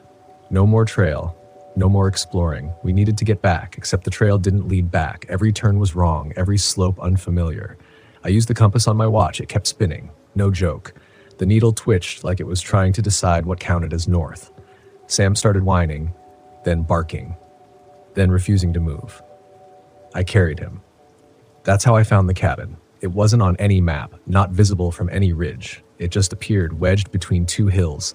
One of those old hunter's shacks, rotting porch, busted window, moss growing like skin across the roof. The door was cracked, and inside, silence. I didn't want to go in. But daylight was vanishing fast, and something told me we weren't getting out before nightfall. So we entered. The floor creaked loud under my boots. Dust in the air, thick enough to taste. A table, 2 chairs, a potbelly stove that hadn't burned in decades, and on the wall, maps, dozens of them, all hand-drawn. Trails, arrows, notes scrawled in red ink. I stepped closer. One map had the word loop circled over and over. Around it phrases, doesn't end, voices lie, don't follow after dark. I didn't understand what I was looking at, just that I wasn't the first one. I reached for my phone. Dead, even though it had been at 80% that morning. My watch, blank screen. Then, footsteps on the porch, slow, heavy, and a voice, hoarse, low, almost a whisper. "You're early this time." I didn't breathe. The voice was right outside the door, as if someone had leaned in close to speak through the cracked wood. Sam backed into a corner, teeth bared, but didn't bark. His body shook so hard the old floorboards trembled beneath him. I took a step back from the wall, every inch of me screaming not to move, not to make a sound. But the door didn't creak open. It just stayed there. That thin wedge of dark between frame and jamb like a second set of eyes. "You're early this time," the voice repeated, quieter, like it was, disappointed. I didn't ask questions. I didn't wait. I grabbed Sam, bolted out the back, busted window, glass shards ripping across my jeans, and hit the ground hard. The forest swallowed us. Branches slapped at my face as I ran. Sam leapt ahead, silent now, dead focused. The air had turned cold. Not cool. Cold.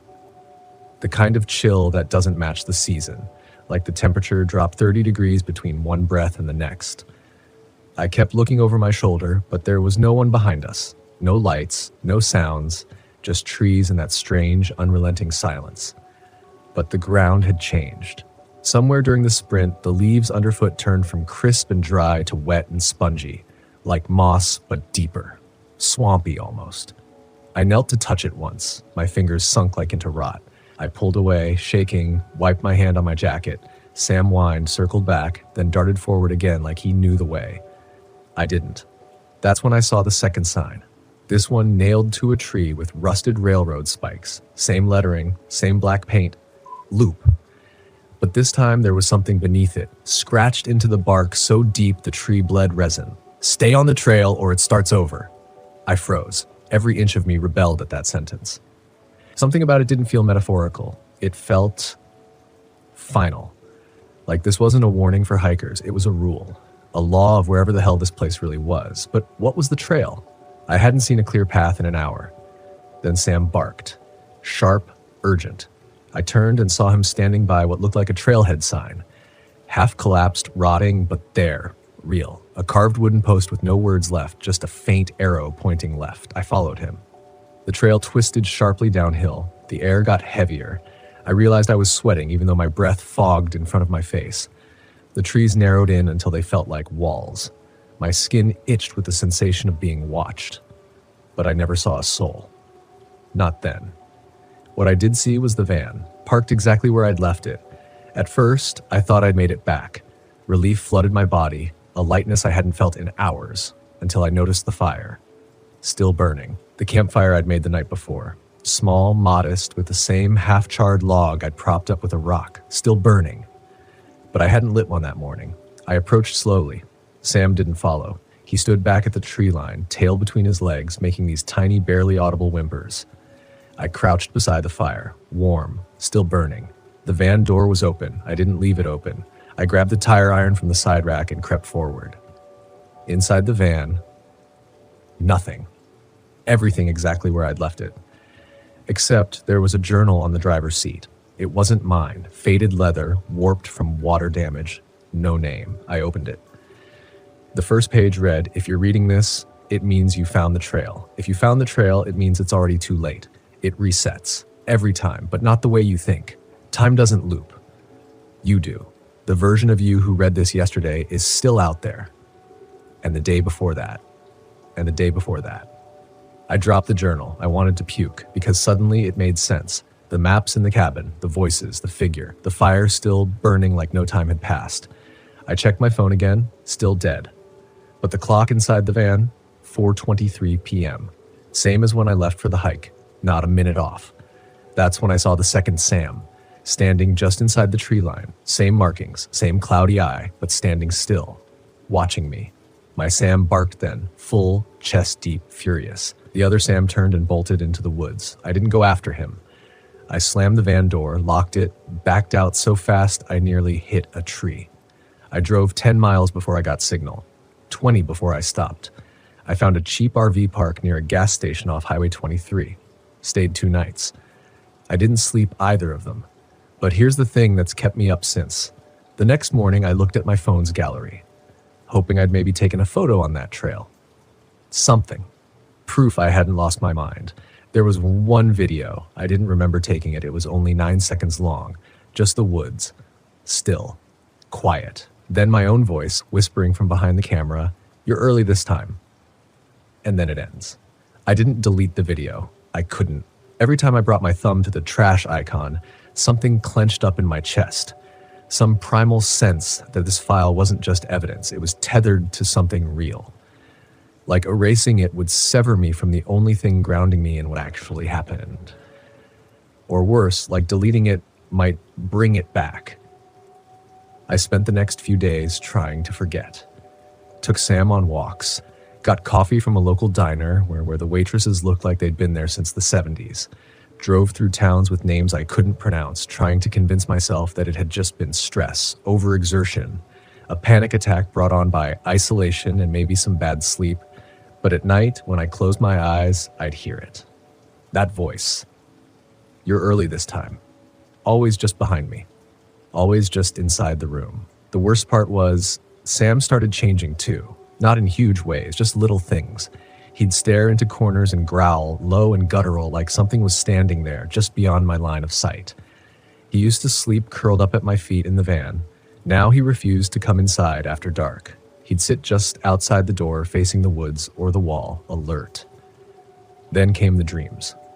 I'd wake up in the middle of the night to find myself already standing, outside the van, barefoot, heart pounding, halfway between the trees and the trailhead. But there wasn't a trailhead nearby. I wasn't even in Arkansas anymore. I was somewhere near Tulsa, in a paved RV park with fences and fluorescent lights. And still, somehow, the loop trail called me. I started driving again, longer distances, further west, sticking to highways and fast food and light. Something about daylight made it feel like the world still had rules, that maybe what I'd seen, what I'd heard, could be filed away under the unexplainable. Until I stopped in this little town near the Oklahoma Panhandle. Needed gas. Sam needed a break. We pulled into this off-road supply shop just outside Boise City, weather-worn, empty, except for an old man behind the counter who didn't say much at first. But when he saw Sam, when he saw the cloudy eye and the tremble in his back legs, he froze. "You took him on the loop, didn't you?" he said. Just like that. No intro, no small talk. I didn't answer, not at first. He stepped out from behind the counter, slower than he looked like he used to be, knees stiff, one eye cloudy just like Sam's. "They always come back with a mark," he said. "Dog or man, doesn't matter." I found my voice, barely. "What is it?" He looked past me, like he could still see the trail even here, 400 miles away. Old trail, wasn't always a loop, used to go up to a fire tower back when this country believed in watching its trees. Then something changed. Some say it was the ground, some say it was the blood. Either way, people started getting turned around, started seeing things. "Things like what?" I asked. He didn't answer right away. Instead, he pulled out a box from beneath the counter. Inside were pages. Dozens of them. Photos, sketches, names. He laid one down in front of me, a black and white photo. Grainy, faded, a man standing beside a dog. My breath caught in my throat. It looked exactly like me. Same face, same build, same scar on my eyebrow. And the dog looked exactly like Sam. "You're not the first," the old man said, "and you won't be the last. That place doesn't just copy you. It remembers you, keeps pieces, sends you back out wearing your own face." I backed away. "What do you mean, sends you out?" He looked me in the eye then. Dead serious, not a hint of mockery. "How do you know you're the one that made it out?" I left, didn't pay, didn't grab snacks, just loaded Sam in the van and drove until the sky turned orange, but I couldn't shake it. That question. How do you know you're the one that made it out? Because the truth is, I didn't feel right. I'd stopped craving food, stopped sleeping more than an hour at a time. I looked in the mirror and something about my own face felt off. Like it had been drawn from memory, not from reality, a detail missing here, an expression that didn't quite match how I felt. And Sam, he was pulling away from me, used to follow every step I took. Now he sat apart, watched, guarded. One night, we pulled into an empty rest stop in New Mexico. Desert air, no trees, no trails. I thought we were finally free. But when I woke up, there were footprints in the dust around the van. Bare feet. And the strange thing was, they weren't walking to the van, they were walking away from the passenger door. That door had been locked. I checked the locks again. They were still locked, every single one, but something had gotten out. Or someone. And that's when it hit me. I couldn't remember falling asleep. I couldn't remember anything from the moment I turned off the lights to the moment I opened my eyes and saw the dawn. And then I looked at Sam, sitting 10 feet away, tail stiff, eyes focused on me, and I asked out loud, "Is it me?" And Sam growled. Sam had never growled at me before. Not once. Not in the 6 years I'd had him. He'd barked at strangers, lunged at a bear once, even got spooked by thunder and wind. But this was different. This wasn't fear. This was warning.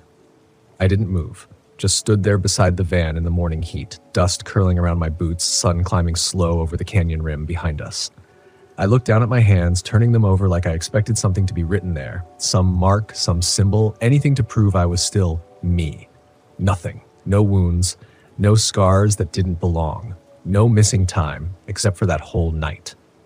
I stepped forward. Sam growled again, louder this time, lip curling back to show teeth. I froze. "Sam," I said, trying to soften my voice. "It's me," but I didn't believe it anymore. Not entirely, and neither did he. That was the moment I realized how far gone I was. Not just physically, but mentally. I had no one left to cross-check myself against. No mirror I could trust. No voice outside my own that could say, "You're okay." I packed up anyway. I didn't want to linger. I kept glancing over my shoulder, half expecting to see another version of me walking out of the canyon. The version that should have been in the van. The version that belonged to these memories. I drove west. Fast. As far from Arkansas as I could get, Nevada, then the edge of California.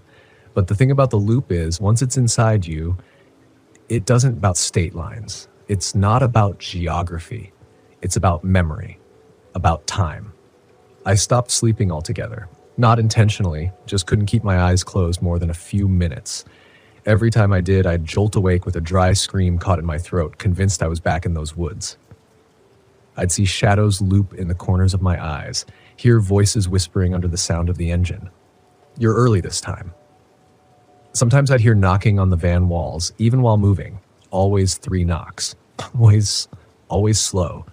Like a code as I wasn't supposed to understand. The radio started picking up interference, static voices, things that sounded like numbers being read off in a dead monotone. Once at a rest stop, my phone buzzed with a notification. It was a calendar alert. Time to begin loop. I never made that calendar event. I stopped in a small desert town that barely had a name, just a single diner, a gas station, and a motel that looked abandoned. I parked behind the diner, exhausted, wired, unsure how much more of this I could take. Sam wouldn't come out of the van anymore. He barely looked at me. He just laid there, breathing heavy, like he was carrying the same weight I was, but couldn't tell me what it meant. That night, I left the engine running and walked around the back of the diner. There was a payphone. No dial tone. I picked it up anyway. It rang. Once, twice, then a click, then my own voice on the other end. Don't go back. Please. Whatever happens, don't go back. The line went dead.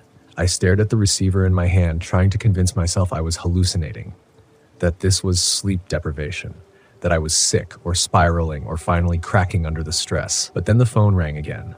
I dropped it and backed away, palms slick, chest pounding like a war drum. That night, I didn't sleep. I just sat behind the wheel, engine running, watching the shadows play across the windows. I watched the mirror, waiting to see myself behind me. I watched the dashboard clock, 2:47 a.m., then 2:47 again, then 2:47 again. The loop wasn't just in the woods anymore. It was in me. And if I didn't find a way to break it soon, I was going to disappear into it completely. The next morning, I drove back. I didn't want to, but I had to, because something was wrong. Something had been left behind or taken or twisted, and the only place I could face it was at the source. Back in Arkansas. Back on that trail. I kept thinking maybe it had been waiting for me to leave so it could finish the job. Or maybe it wanted me to come back. Maybe that was the whole point, not to scare me, but to change me. Slowly, carefully, until I was something else entirely. I didn't tell anyone, didn't post online, just drove with the lights off half the time, letting the back roads swallow me. I was past the point of pretending this was just stress. The moment I heard my own voice on that phone, the moment Sam growled at me, I knew this wasn't psychological. This was real. When I got back to the Ozarks, everything looked the same, almost eerily so. The gravel lot, the old trail sign, even the bike tire tracks I'd left a week ago.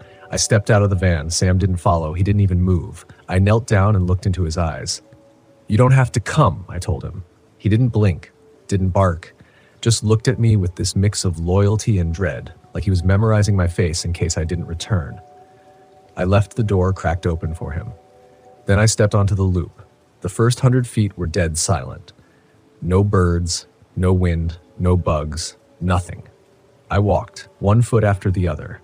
I didn't bring a phone, didn't bring a pack, didn't want anything to anchor me to the outside world.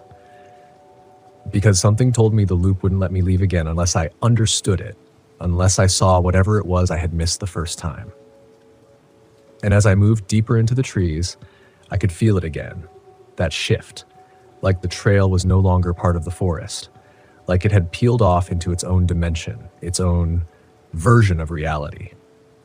And somewhere ahead, maybe just beyond that next bend, was me, the other one, still walking, still looping, still looking for a way out. The deeper I went, the more the air changed. Not colder, not warmer, just wrong. Like stepping into a sealed room that hadn't been opened in decades. The smell of wet leaves gave way to something sour, metallic, almost like rusted iron or old blood. My footsteps barely made sound anymore. Even the crunch of gravel seemed dampened, like the trail itself was trying to erase me as I walked. My breath sounded too loud. The beating of my heart felt like it was echoing through a vacuum. The trees leaned in, not just visually, I mean they literally leaned, slightly, angled toward the trail like they were listening and watching. I walked another mile. 2. Time wasn't working right. The sun hadn't moved. My shadow stayed the same length no matter how far I went. Then I saw something ahead. A figure.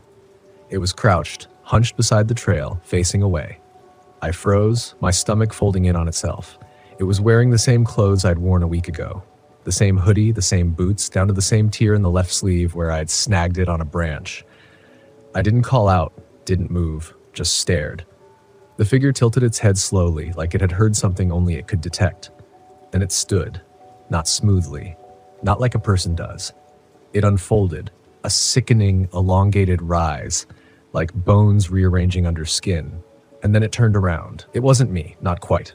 The face was almost right. The eyes were too wide and the mouth was pulled in a thin, unnatural line like someone trying to remember how to smile. The skin looked sallow, like it had been stretched too tight. Its hands hung stiff at its sides, fingers twitching slightly. It took a step forward, and then another. I backed away, breath catching in my throat. "No," I said aloud, though my voice barely sounded like mine anymore. The thing tilted its head again, a bird-like motion, curious, studying. Then it said in my voice, "You're early this time." I turned and ran. Branches tore at my arms. Roots clawed at my boots. The air pressed in thick and heavy like I was running underwater. My lungs screamed for oxygen, but my legs didn't stop. Behind me, no footsteps, no breathing.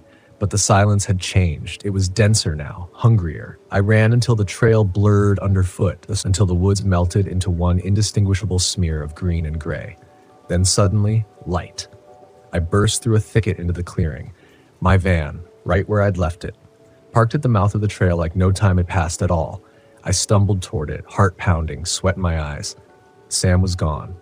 I called for him once, twice. Nothing.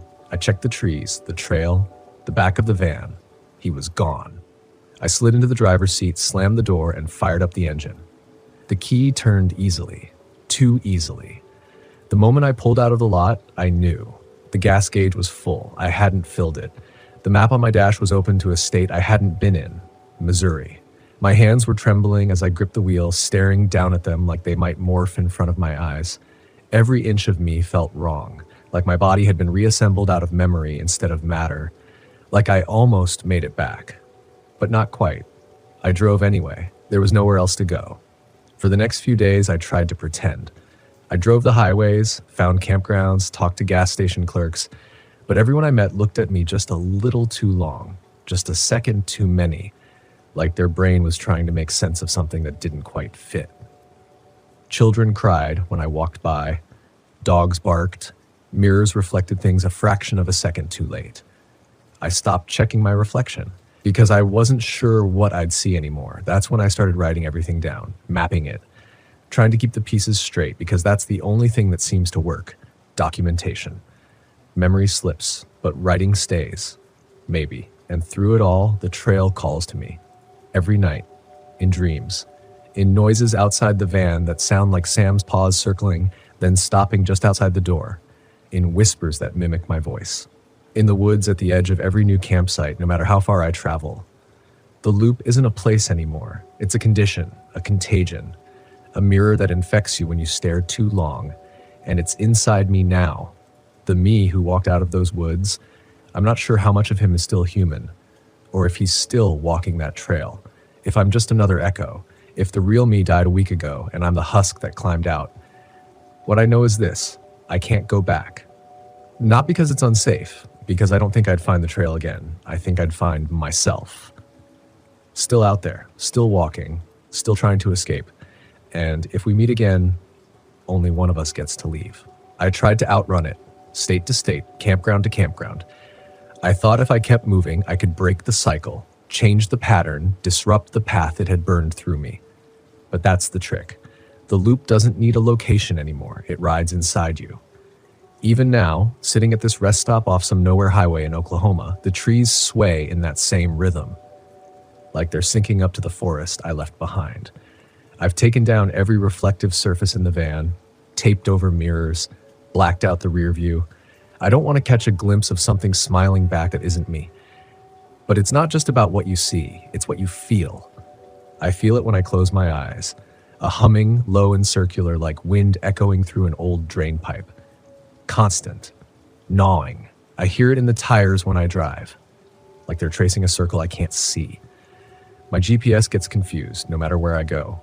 Roads disappear, campgrounds I've been to vanish from the app. Or worse, They reappear in the wrong state, same name, same photos, hundreds of miles away. And then there's Sam.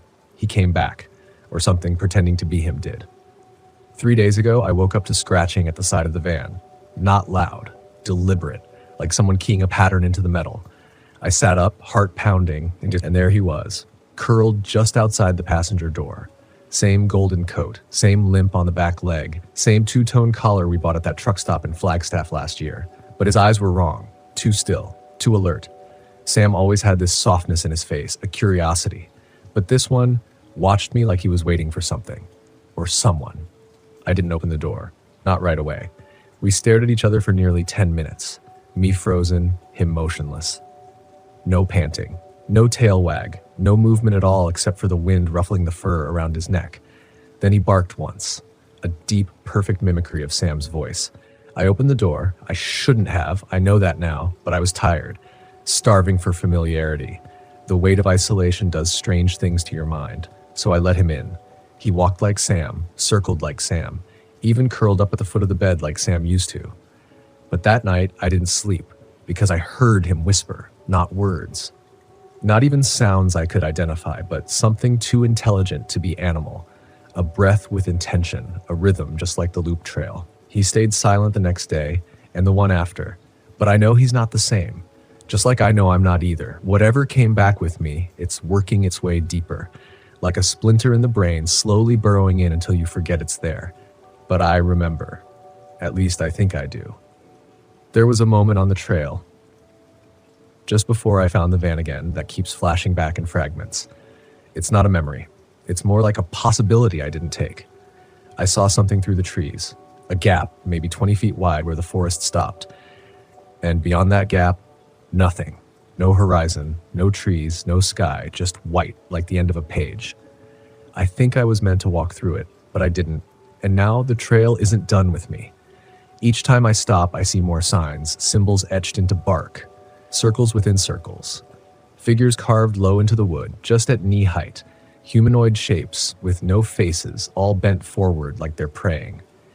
Yesterday, I woke up to find one drawn in condensation on the inside of the windshield, drawn from the inside. And sometimes when I drive past a reflective window or glance too long into the chrome of a diner toaster, I catch that same figure from the trail, the one with my face smiling too hard. Always smiling, it watches, and it waits, because the loop isn't just a path, it's a trial, it's a punishment, or maybe a test, and you don't escape it by running. You escape it by understanding it, by facing what it wants you to see. So tonight, I'm going back. Not to the same trail, because I know now it's not about the Ozarks. It never was. It's any place with enough silence, enough dark, enough longing. I found a new spot, tucked in the corner of an Arkansas campground, not listed on any public maps, just a dirt lot behind an old ranger station that burned down 5 years ago. Locals say the land never healed right, trees grow twisted, birds won't roost. But I felt it when I pulled in, that same pulse in the air, that same hum beneath the gravel, the beginning of another loop. I packed light, just water, a flashlight, and this recorder. No phone, no mirror, no dog. If something comes back out with me, I want to be damn sure it's me. And if I don't come back, if something else writes the rest of this, I hope you notice. I hope you're paying attention. Because this trail has many entrances, and it remembers your name long before you ever learn its. I stepped into the woods just after dusk, when the sky was bleeding out its last light and the trees began to close in around it, like a wound scabbing over. The trail wasn't marked. There were no signs, no posts, not even a clear path, just a thinning of the underbrush in a gentle arc to the right, like the forest itself had been walked in circles too many times and was starting to wear thin. I didn't use a flashlight. I didn't want to show it where I was looking. That hum returned the second I passed under the first low-hanging branch. It wasn't sound, not really, more like a vibration in the chest, a low-frequency ache that settled into the ribs. I felt like I was walking into memory itself, not a place, a loop made of feeling. At first, everything looked different from the Ozarks Trail. The trees here were younger, pine instead of oak, thinner, taller. But the deeper I went, the more familiar it became. Not in geography, but in pattern. The way the roots twisted in that same spiral around the trail. The way every 30 feet or so, the air shifted temperature, warm to cold, then warm again. The way I kept smelling smoke even though nothing was burning. And then the whispers started. They didn't say words. They suggested them. Ideas, half-formed, brushing the inside of my skull like cobwebs you can't find with your hands. Go left. That tree wasn't here before. You've already passed this clearing. My breathing changed, not faster. Different. I caught myself inhaling at the same points each time, when I passed a certain stump, when I stepped on a patch of moss. Like a ritual I didn't remember writing. I saw shapes in the fog. At first, I told myself they were tricks of the low light, maybe shadows of deer, maybe illusions of depth, but they moved with me. Stopping when I stopped, standing in threes, always in threes, never facing me, never approaching, just there, like memory waiting to be remembered. Then came the knocking. Not like before, not the rapid tapping I heard on the van. This was slow, methodical. Knock, knock, pause, knock, like someone knocking from underground. I froze. Everything in me screamed to run, but I didn't. I let the knock pass, and when it did, I turned and saw the clearing, just like before, perfectly circular, trees evenly spaced around the edges, almost architectural in how unnatural they looked, no undergrowth, no animals, just dry dirt and a single wooden post rising from the center. This one had something nailed to it, a collar, two-toned, frayed around the edges. Sam's. I stepped forward. The air shifted, cold, sudden, metallic like breathing in freezer burn. And then I heard my own voice, coming from behind me. Don't. I spun. No one there. Just the trail winding away behind me, impossible to see more than a dozen feet before the fog swallowed it again. But I knew that voice. I knew it because it was the same cadence I use when I'm talking to myself. The same voice I used when I first walked back to that trail in the Ozarks. The same voice I used when I told Sam to stay close, when I told myself not to panic, when I whispered, I don't believe this is happening. The loop wasn't showing me the past. It was showing me what I'd left behind. I turned back toward the post. The collar was gone. In its place, a mirror. Cracked down the middle, just big enough to reflect my face in fragments. I stepped closer. The reflection didn't match. It was me, but not now, me. Younger, cleaner, unbroken. The me from before the trail, before the loop. Before I saw things that rewrote my memory like bad edits in a home video. And that version of me was smiling, just like the thing from the first loop, that too wide, too knowing grin. I raised a hand to touch the mirror. My reflection didn't move. Instead, it tilted its head. Just slightly, just enough. And then it spoke. I'm what you left behind to survive. My chest seized, because I understood suddenly what the loop was. It wasn't a place. It was a fracture, a choice you avoid so many times that it starts forming its own reality. A road you refuse to walk down, so it walks toward you instead. Every time I denied what was happening, every time I told myself it wasn't real, or that I'd escape by ignoring it, or that the woods were just woods and not something ancient and aware, that denial left a version of me behind. And they'd been piling up, watching, waiting, smiling. I stumbled backward. The mirror cracked further, and behind it, in that shattered glass, I saw more faces. Hundreds, thousands, all me. All with that smile. All reaching out, arms stretched through the slivers, pressing from the other side. I ran. I don't remember how long. The forest warped as I moved, trees bleeding into one another, ground folding upward in ways that shouldn't have been possible. I felt myself running not just forward, but inward, like diving into a thought you don't want to think. And then, light. Not sunlight. Headlights. The van. I burst out of the woods gasping, blood on my hands from unseen branches or maybe something else. I slammed the door behind me and peeled out without even buckling in. Tires screamed, gravel flew, trees blurred past, and the hum faded. But it's not gone. It never really fades, it just gets quieter, like breath behind your breath, waiting for you to listen again. I drove until the gas light came on. Then I kept driving. Somehow, the van stayed alive long enough to get me to a motel off some cracked stretch of highway, the kind with flickering neon and carpet that smells like mildew and old cigarettes. I didn't sleep, not because I didn't want to, but because every time I closed my eyes, I saw my face in that mirror, smiling back, wrong, like it knew something I didn't, like it was waiting for me to come back. The hum never really left me. It settled in the bones, low, constant, like tinnitus for the soul. That was 2 years ago, and I wish I could say I stayed away, that I never went back to the Ozarks, that I sold the van, moved to a city, got help, talked to someone. But that would be a lie, because I did go back, again and again and again, not because I wanted to, because I had to.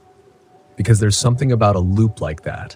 It doesn't end just because you walk away. It waits, it pulls, like gravity, like guilt, like the version of you that never left and wants to make sure you don't forget it exists. I kept it to myself for a long time. I didn't talk to family, didn't try to explain what had happened to Sam. I didn't even tell the police. What could I have said? Yeah, hi, my dog disappeared into the woods and I found a time fracture that keeps trying to replace me with all the selves I left behind in denial. They would have locked me up. Maybe they should have. But one day, I found something that made me rethink the silence. It was a message, tucked into the side pocket of my van, wedged so deep I wouldn't have noticed it unless I was cleaning everything out to sell it. The paper was yellowed like it had been there for years, maybe longer. It was in my handwriting, but I never wrote it. Don't follow the trail. Don't talk to the other versions. Burn the post if you make it to the clearing again. And above all, never smile back. I sat there in the driver's seat, just holding it. It was real. It had to be, because I remembered none of it. But the words felt familiar, like muscle memory, like reading a diary entry from a life I'd forgotten I lived. And that meant some version of me had made it further than I had, and left a warning behind. Not for anyone else, for me. The loop doesn't just trap you in time, it fragments you, splits you at the places where you lie to yourself. And every version that breaks off keeps living. Some die, some go insane, some get stuck, repeating the same decisions over and over, but some survive long enough to leave warnings behind. It made me wonder how many me's had been through that loop, how many left messages I hadn't found yet, how many were still in there, walking the same steps, seeing the same post, hearing the same knocking. I stopped trying to avoid it. Instead, I prepared, not to escape, to confront it. Because if that mirror was right, if what I saw was the version of me I abandoned to survive, then maybe the only way to end this was to go back. Not to run, not to panic, but to face it, to find the center of the loop, whatever it was, and make a choice I hadn't been willing to make the first time. So I packed up, not everything, just what mattered. A handheld flare, a steel fire starter, my old journal, and Sam's other collar. The backup, the one that had been stuffed in the glove compartment the day he vanished. I drove back into the Ozarks under moonlight. No music, no heat. Just the sound of tires on frostbitten gravel and the hum waiting behind my thoughts. I parked at the same trailhead. The map board was gone now, weathered and broken. The campground was shut for the season. Not a soul in sight, just how I needed it. This time, I brought no GPS, no compass. The trail wouldn't allow it anyway. The moment you step in, all logic distorts. The loop doesn't live in coordinates. It lives in regret. The hum began the second my boots hit the path. The fog thickened. Branches hung lower than I remembered. The spiral was tighter. And then the trail changed. It didn't go forward. It went down. Not like a hill, like a sinkhole. The ground softened under my feet, swallowing my boots in cold mud. Trees grew sideways, twisted like they were trying to crawl away from something deep below. The smell of smoke returned, heavier this time. Almost sweet, almost like burned hair. I didn't stop. I followed the spiral downward, into the dark. And then I reached it, the post. Same clearing, same shape. But this time, it wasn't empty. There was a fire already lit at the center. And sitting next to it was me. Not smiling, not threatening, just tired. Older, eyes like cracked glass. He looked up when I approached and said, "Took you long enough." He didn't seem surprised to see me, just nodded once like we'd made an appointment. I didn't speak at first. Neither did he. We just stared at each other across the fire that hissed with slow-burning damp wood. The flames weren't right, too blue around the edges, like they were burning something not quite natural, something that shouldn't catch.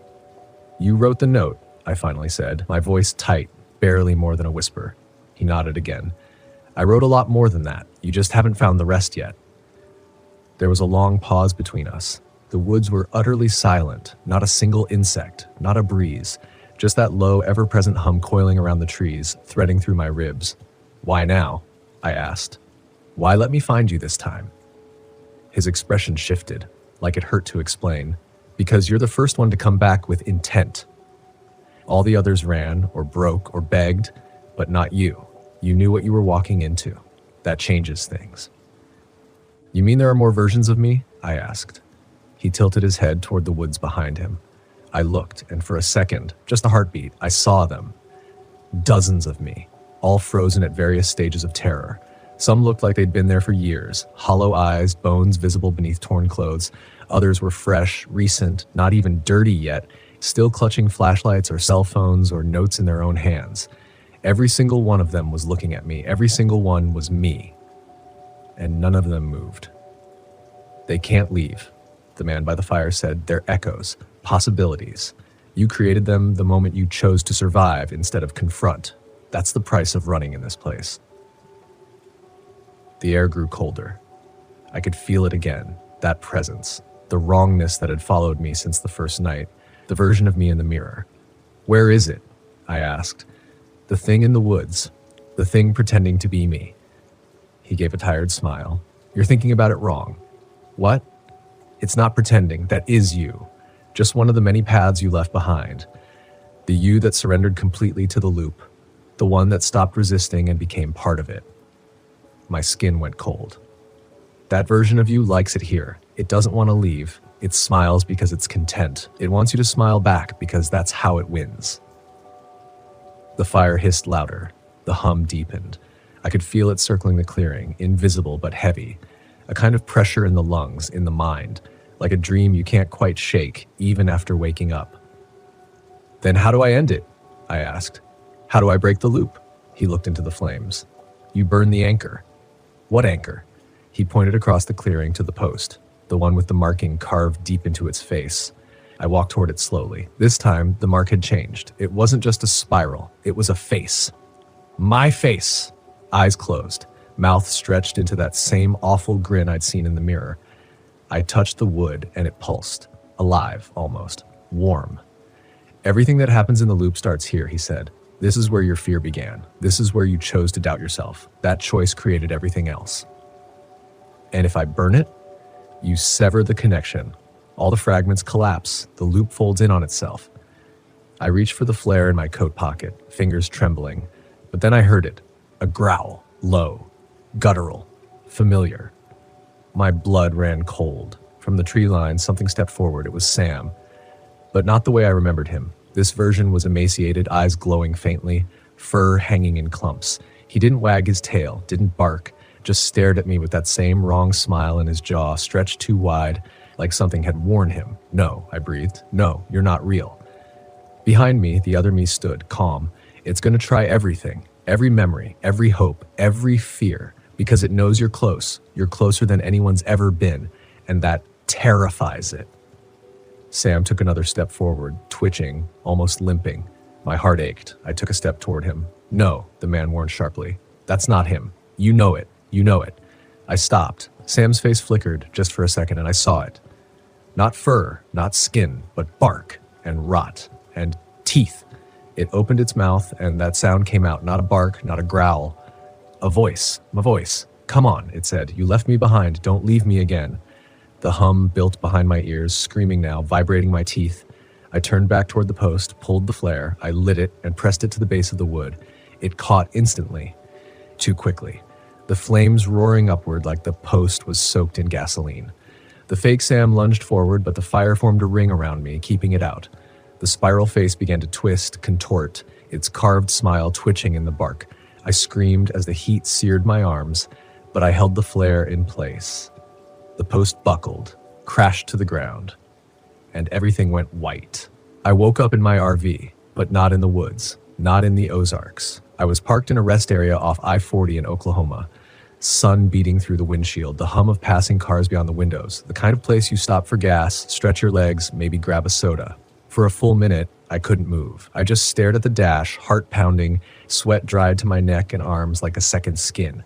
My boots were caked in mud. The smell of smoke clung to my coat. My left hand was burned, bandaged in a rough, blackened strip of fabric that looked like the remains of an old t-shirt. Not mine. I reached for my phone, battery dead. Glove box, my backup charger, gone. I stepped out slowly, one boot to gravel at a time, every part of my body trembling. The wind was warm, real. I heard birds, real ones, trucks honking in the distance. No whispering, no echoing silence. But my brain didn't trust it yet. I found a local diner 100 yards up the road, old-style brick building with a flickering neon eat sign above the door. The place smelled like bacon and biscuits and industrial-grade coffee. I sat in a booth near the back and ordered, without thinking, eggs, toast, orange juice, just to give myself something normal to do. The waitress didn't flinch when she saw me, didn't comment on the bandage, just refilled my glass when it got low. "Been out hiking?" she asked casually. I nodded, the lie forming too easily. "Sort of. Ozarks," she smiled. "Gorgeous country, but weird sometimes, huh?" I stopped mid-bite. "What do you mean?" She shrugged. "Oh, backwoods stuff, old trail maps, people getting lost and turning up a week later thinking it had only been a day. A lot of stories like that. My granddad always said the forest had a way of playing with your head." I forced a chuckle. "Yeah, that sounds about right." I paid in cash and left a big tip. My appetite was already fading. Back in the RV, I pulled out my journal, the same one I'd been keeping notes in during the trip, and flipped to the last page I remembered writing. Except now there were more entries. Dozens more. Written in my handwriting, but rougher, more desperate, as if scribbled in darkness, over and over. Each entry started the same. I saw myself again, still smiling, still waiting. I closed the journal and threw it into the back seat. I should have driven straight home. Instead, I pulled off at the next library I could find. Some part of me needed answers. Needed to know I wasn't alone. That what I saw, what I survived, wasn't just some brain-sick hallucination. The town librarian, an older woman named Beth, was the only one on staff that morning. She barely glanced up as I walked in. I asked if they had any old hiking maps of the Ozarks, especially around the southern Missouri trails. She led me to a back room filled with regional records, old maps, and pamphlets going back decades. "You'll want the shelves marked local anomalies," she said, as if that was a normal category. "Most of that's old lore and disappearances. Weird stuff." I didn't correct her. I spent hours flipping through faded newspapers and hand-drawn maps. Most of the trails matched what I remembered until I found a Xeroxed pamphlet from 1996. It was titled Lost Trail, A Ranger's Warning. It described a circular loop that wasn't marked on any current map, said to appear only under specific weather conditions after rainfall or fog. Several rangers reportedly walked it and never returned. Those that did came back wrong, speaking in riddles, sometimes forgetting their names. At the bottom of the flyer, in shaky handwriting, someone had written, "If you see your own face smiling in the woods, don't smile back." I dropped the pamphlet. It fluttered to the floor, catching on my boot. I left the library without checking out anything. I drove for hours that afternoon. Didn't even know what direction, just that I needed distance. But no matter how far I go, I can still feel it. Not in the way you feel a place on your skin, but in your mind, like a memory that never finishes. I've had dreams where I wake up still in that loop, still in that forest. Only the faces looking back at me now aren't strangers. They're friends, family, me. And in every dream, they're all smiling. I never smile back. That part of me, the one that gave in, that let the trail take me, he's still out there. And sometimes late at night, when I stop at quiet campgrounds along the way, I hear something in the woods. Not footsteps, not animals, but humming, low, faint, waiting. And I wonder if the loop really ended, or if I just walked into a different part of it. And now I'm the one someone else will find one day, sitting by the fire, smiling too much, not blinking enough, waiting to hand off the curse like a baton. Maybe that's how it works. Maybe there's no breaking the loop, only passing it on. I don't camp the way I used to. Not since the loop. I still sleep in my van, still chase sunsets down forest highways and pull into trailheads before the world stirs awake. But I don't linger anymore. I don't follow unmarked paths, and I never ever circle back. I've started to notice things I used to ignore. A second shadow when I step into the trees. A voice just under my own breath that sounds too much like mine. And sometimes I feel it, like the forest is watching me now. Not angry, not even hungry, just waiting. Because I got out, but something came with me. And no one ever really escapes the Ozarks. You might leave the forest, drive 1,000 miles, tell yourself it was all in your head, but some part of it stays hooked inside you like a fish on a line, pulling gently over time, calling you back. That's why I'm telling this story. Not to scare you, not to warn you, but because if you ever find yourself out there on a trail that loops too cleanly with your own footprints ahead of you and the air too still, like the trees are holding their breath, don't keep walking. Don't smile back at anything that wears your face, and don't listen to the voice that says, you've just been here before. Because once the trail recognizes you, it never lets you go. And if you ever do get out, don't go back looking for answers. Don't go back to map it, to mark it, to prove anything to anyone, because it's not a place that wants to be found. It's a place that finds you. And once it does, you'll spend the rest of your life wondering, did you survive? Or did something else just take your place? I didn't believe in cursed places. Not really. I believed in bad luck, bad timing, bad people, but not in the land itself being twisted. Not until Alaska. It was supposed to be a healing trip. My younger brother, Eric, had just gotten clean. I'd promised him a fresh start, the kind you can only find off-grid, somewhere with no cell service and too many trees to count. We were both in our early 30s. I had a 91 Volkswagen Westphalia I'd been restoring, and when I mentioned an RV trip through Alaska, Eric's eyes lit up like I hadn't seen in years. That was all I needed. We mapped the route, up through Anchorage, across the Kenai, deep into the thickest part of the Chugach National Forest. Places without camp hosts, without trails on all trails, places that only locals whispered about, and some they didn't even mention. Our first week was mostly uneventful. Cold mornings, fog on the windshield, firewood that snapped like old bones. We hiked, cooked over coals, slept with knives near our pillows, just in case a bear came sniffing. But we were good, real good. Eric hadn't touched a drink or a pill. I hadn't had a nightmare in days. It felt like possibility. Then we found the map. It was a folded piece of plastic, fluttering under a rock at a pull-off we almost missed. No signs, no other vehicles, just the glint of something unnatural under an old tree stump. Eric picked it up, thinking it was trash, but it was hand-drawn. Ink bleeding in the corners from rain, a ragged edge where it had been torn or bitten. There were coordinates scribbled in the margin and a name written in shaky, all-capitals print. Weeping Woods, do not stay past dusk. We laughed at first, nervous laughter. One of those inside joke moments where you pretend you're not unnerved because it's stupid, right?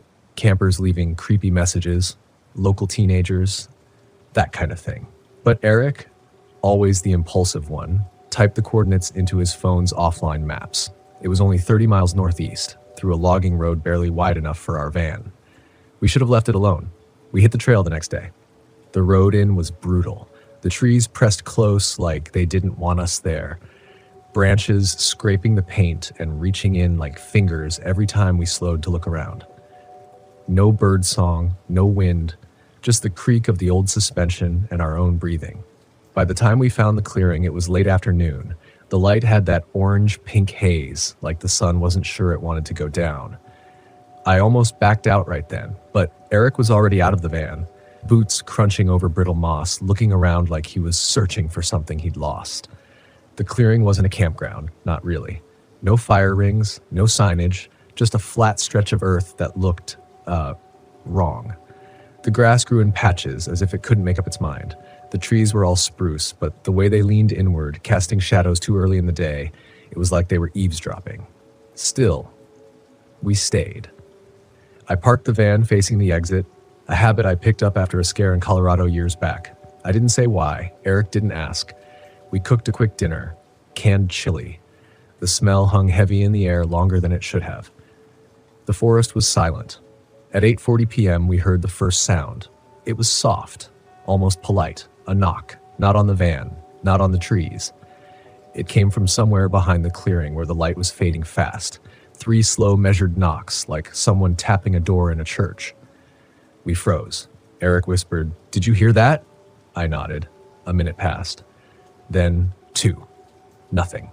We laughed again. That same kind of brittle, self-mocking laughter that only happens when your gut says run, but your pride says stay. But then the smell changed. It came so fast we both gagged. Rotting pine, like the inside of a log filled with black mold, and something worse, something wet and sweet and wrong. Eric stumbled toward the van, but I stopped him. I wanted to believe it was natural. I even said it out loud, maybe a dead deer, nearby. But there were no flies, no snapping of twigs from scavengers, just that smell, thick as smoke, clinging to our clothes, our hair, the edges of the van door. We shut everything down early, curtains drawn, lights off. The Westphalia felt too thin, like a paper shell. I locked the doors even though we hadn't seen another person in days. Eric couldn't sleep. I heard him tossing, muttering to himself. Every time I closed my eyes, I saw that name on the map, Weeping Woods. Around 3 a.m., I woke up to whispering. It wasn't Eric. I checked. He was out cold, finally. I sat up, heart pounding, and held my breath. The whispering came from just outside the van, right by the passenger side window. I couldn't make out the words, but the rhythm of it chilled me to the bone. It sounded like praying, but wrong. Too fast, too desperate, a voice cracking on the edge of some secret grief. Then it stopped. I waited. 10 seconds, 20, a full minute. I crept forward and peeled the curtain back half an inch. Nothing. No one there. But on the window, pressed against the condensation, was a handprint. Too large for Eric. Longer fingers, smeared at the fingertips like it had been dragging downward, like it had been crying. I didn't sleep the rest of the night. The next morning, Eric found something that made my stomach drop. He was walking the perimeter, checking for signs of animals, when he stopped near the tree line and called me over. There were markings in the dirt. Not footprints. Not exactly. They looked like knees and elbows. Deep impressions, symmetrical, leading in a wide arc toward our van from the woods, like something had crawled. Not animal. Not human. Eric looked at me, pale. "We need to go," I said. He didn't argue. But as we packed, he noticed something else. The map, the one we found, was missing. We hadn't moved it. It was zipped inside the glove box the night before, but now it was gone. In its place, tucked just under the driver's side wiper blade, was a single pine cone, split clean down the middle. I asked Eric if he did it. He didn't answer. We started the van. I didn't even let it warm up. Just cranked it into drive and bounced down the road faster than I should have. Tree branches clawing at the mirrors as we fled. About a mile out, Eric looked back and muttered, "It looked like it wanted us to stay." What? The place, the trees, everything. It was waiting for us. We didn't speak much after we left the clearing. Not for a long while. The road twisted back through the forest, narrower than I remembered. At one point, I had to slam the brakes. A fallen branch lay across the path that hadn't been there on the way in. Not a tree, just a single thick branch, freshly snapped at both ends, as if someone had laid it there with purpose. Eric got out to move it. I stayed behind the wheel. As soon as he touched the branch, he jerked his hand back, shaking it. "Thorns," he muttered. But there were no thorns. Just sap, dark, almost black, and sticky like oil. It clung to his skin long after he wiped it off. I watched it catch the light as we drove, glistening like a wound that wouldn't close. We camped that night at a state-maintained site off the highway. Wide open, gravel pads, bear lockers. People. I thought being around others would help, that the normalcy of families roasting marshmallows and generators humming would remind us how silly we'd been. But it didn't. The other campers didn't look at us. Not once. It was like we weren't even there. A little girl rode her bike past our van 3 times, circling closer each time. On the last pass, she stopped and stared through the windshield at me. Then she whispered something too low to hear and rode away. I didn't sleep, not because of fear. Not exactly. It was the silence inside me, like something had been scraped out and replaced with echo. The next morning, Eric looked rough, pale, twitchy, fingers tapping at the table while he pretended to eat oatmeal. I could tell he hadn't slept either. "You ever feel like," he started, then stopped. "Like what?" He hesitated. Then, "Like you brought something back with you?" I didn't answer. But I checked under the van before we drove away. 2 days later, we were still in Alaska. I wanted to turn south, head back toward the ferry, but Eric kept stalling. He said he wasn't ready to leave, said the forest wasn't done with him. That's when I realized something was wrong. Not just wrong, wrong inside him. He kept staring at the trees. Every pull-off, every roadside patch of growth, he'd roll down the window and breathe deep like he missed it. He started asking weird questions too. Things like, do you think people could live out there without being found? Or, what if it's not cursed, just misunderstood? I told him to stop. That he sounded insane. He didn't argue, he just smiled, but it wasn't the kind I recognized. That night, he disappeared. We were camped near a river, remote, but not too far from the main road.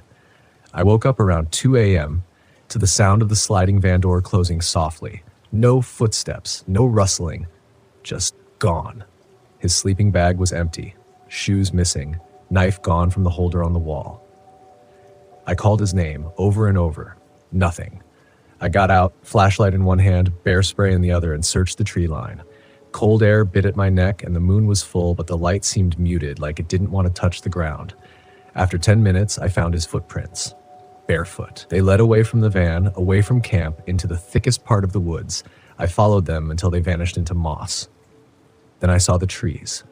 Not ordinary spruce. These were darker, thicker, clustered so tightly their trunks touched like knuckles in a clenched fist. The air was still. No breeze, but the branches above swayed as if something unseen was moving through them. And there, at the base of one of the trees, was the map. The same one we'd lost. It had new writing on it now, a different hand, smoother, careful lettering like it had been etched with intention. It said, "He knows now. Let him stay." I felt bile rise in my throat. I grabbed the map, crumpled it, and ran back to the van, locked every door. Sat with my back against the driver's seat, shaking, heart pounding so loud it drowned out everything else. At sunrise, Eric came back. He looked different, dirty, sure, but more than that, his eyes were too still.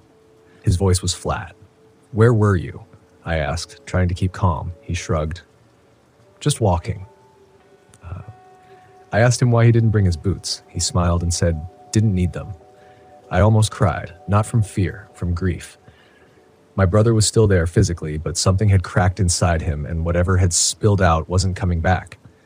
I drove us out of Alaska the next day, didn't stop, didn't look back. We took the ferry from Haines to Bellingham. Even on the boat, I couldn't shake the feeling of being watched. Eric stood at the railing most of the time, staring north. I asked him once what he was looking at. He said, "Just waiting to see if it follows."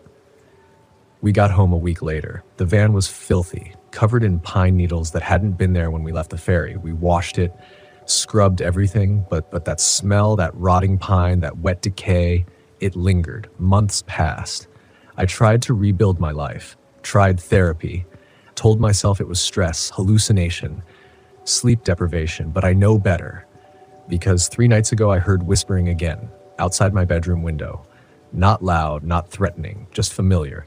I opened the curtain and found nothing there, but pressed against the glass was a handprint, long fingers dragging downward, same as before, only this time I was 1,000 miles from Alaska, and I wasn't in an RV. I didn't tell Eric about the handprint. I didn't have to. The next morning, he called me. No greeting, no small talk, just, "They're here." That's all he said before hanging up. I drove straight to his apartment, found the front door open, no signs of struggle, but the place was wrong. His books were gone, every photo taken down from the walls. The couch cushions stacked neatly like a shrine, and in the center of the floor, that same damn map, now stained darker like something bled through it. Still showing that forest in Alaska, even though we never marked it, and someone or something had written on it again. We don't stay gone. I left. I couldn't stay. Whatever had happened out there, whatever had come back with us, it hadn't stayed in the trees. It was patient, it was watching, and it had found a way through. I tried to rationalize. I told myself I was just exhausted. Maybe Eric had had a break, maybe it was psychological. I wanted to believe that so badly, that it was trauma, not truth.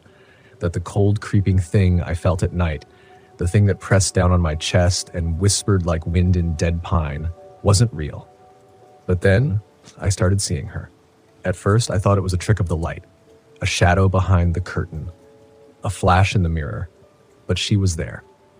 A woman, maybe in her 40s, pale skin stretched tight like bark stripped from a dying birch, eyes Wrong.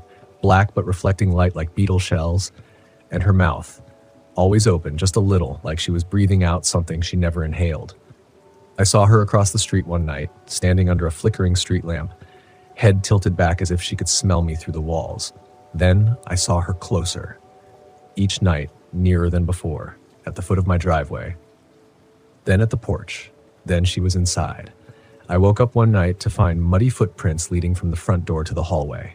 Not mine. Barefoot. Small. Like a child's, but too wide and with toes that dragged like they didn't know how to walk. I locked every door, every window. Slept with the lights on. It didn't matter. The next night, I found a pine cone on my pillow. Still wet. Still bleeding sap. That was the final straw. I packed a bag and got back in the van.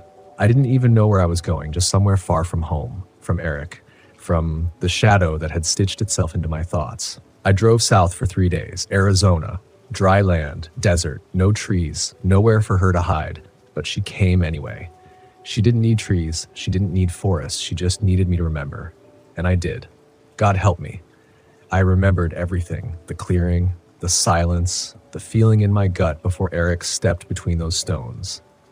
Because he wasn't the first. That forest, it calls people, draws them in, lonely people, grieving people, people on the edge of something they can't name. And once you hear it, the hum in the trees, the whisper in the wind, you don't walk away untouched. Even if you escape, part of you stays behind, and something else comes back in its place. I pulled over at a truck stop outside Flagstaff, middle of the night. I needed rest. I needed something. Normalcy. I sat in the back of the van with a bottle of water, trying to breathe, trying not to cry. Then I heard it. 3 knocks. Not on the door, not on the van walls. From inside the cabinets, I froze. My body went ice cold. My mind refused to process it. I opened one, empty. The next, nothing. Then the third.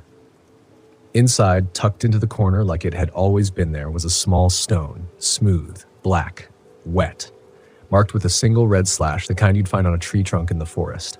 It hadn't followed me. It had ridden with me the whole time.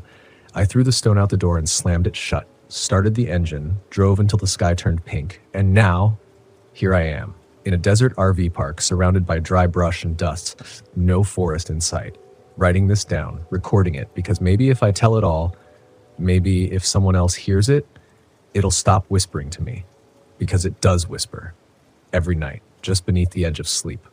Not words, not exactly. More like memory. A sensation of roots stretching under my feet, pulling me back towards something that doesn't want to be forgotten. I don't know where Eric is anymore. His phone's dead. His apartment's empty. I got a letter last week. No return address. No stamp. Just a folded piece of paper slipped into my windshield wiper outside a grocery store. Inside was a single line, in that same delicate handwriting as the map. I heard you finally listened. I threw it away. Burned it, actually. But I know that doesn't matter. Fire doesn't scare them. Nothing does. They live in the quiet, in the space between footsteps, in the silence that falls when the wind stops blowing. That forest in Alaska, it isn't just haunted. It remembers. It chooses. And once you've heard it, once you've stood in its clearing and felt it breathe around you, you're never really outside of it again. I wish this was a warning. I wish I could tell you, don't go there. And that would be enough. But that's not how this works, because some part of you, if you've heard this far, already wants to see it for yourself, wants to feel what I felt, to stand at the edge of something older than time and wonder what it wants from you. That's how it begins. And by the time you realize it's begun, it's already too late. It's 3:42 a.m. I haven't slept in 2 nights. The lights in this RV park flicker every few hours, though no one else seems to notice. I keep hearing movement outside, even though the cameras I installed don't catch anything. The crows come at dusk now, not dawn. And they don't leave.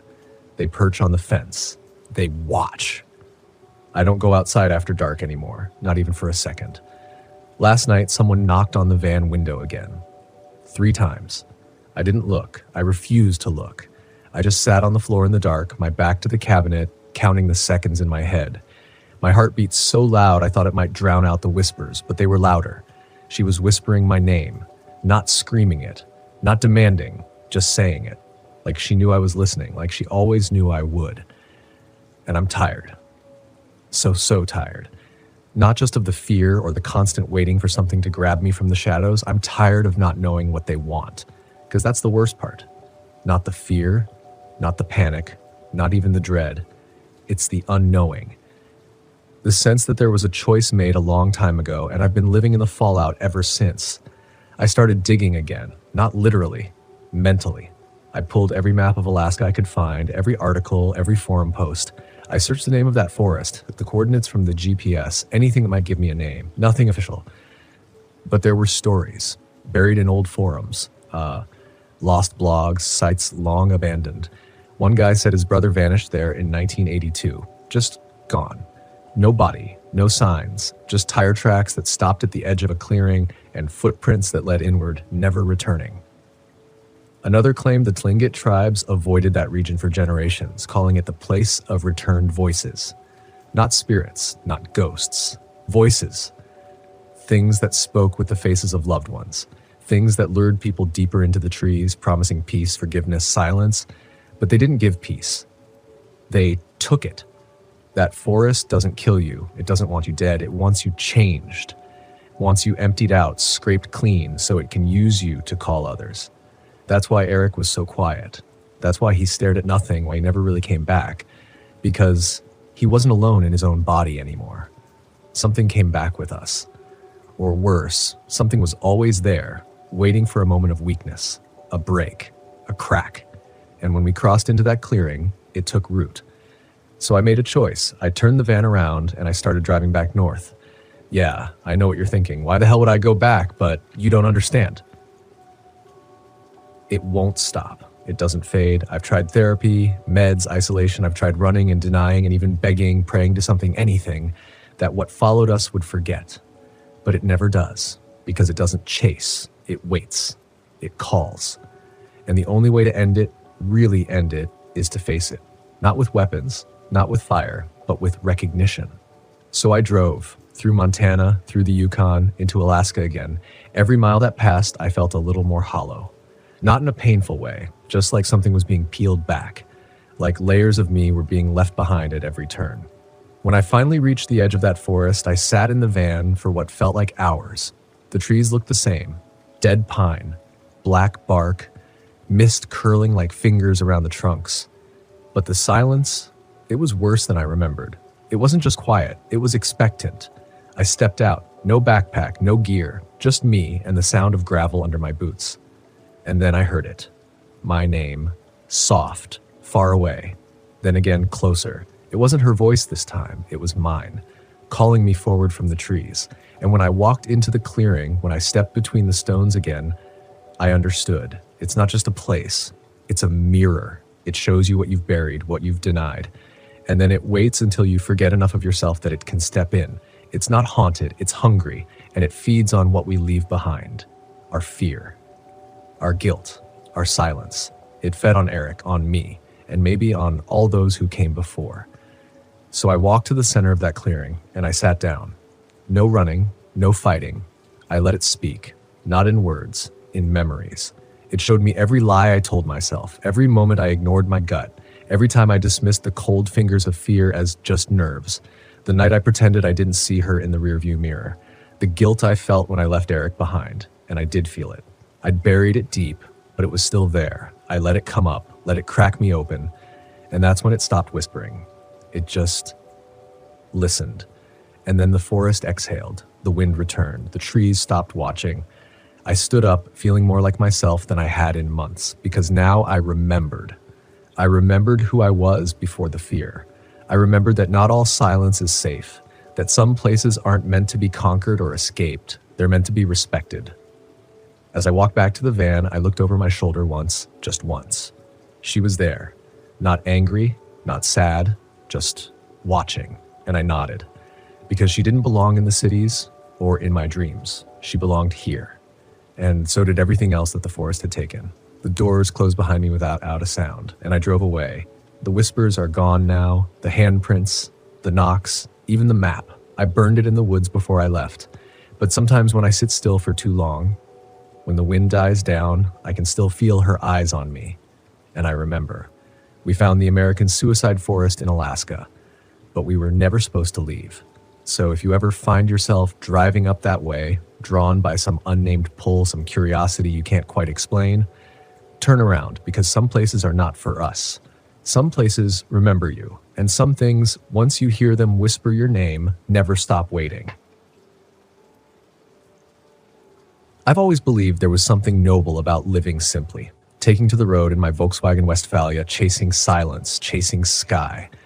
You don't need much out there, just a good pair of boots, a reliable van, and a place to park it when the sun dips down behind the pines. That used to be enough, but I've learned since that sometimes what costs nothing takes the most from you. Sometimes the places no one wants are left alone for a reason. It started with a map, a beat-up paper one with handwritten stars where I'd camped before, quiet places, forgotten pull-offs. I'd just come off a week-long stay near Glacier National Park, looking to avoid the noise, the generators, the reservations. I craved quiet. Something about the hum of a packed RV park these days just eats at me. I wanted to be out where the sky looked like it was stitched from bone and ash, where the air hadn't been breathed by thousands. I thought free meant freedom. I thought wrong. Wrong.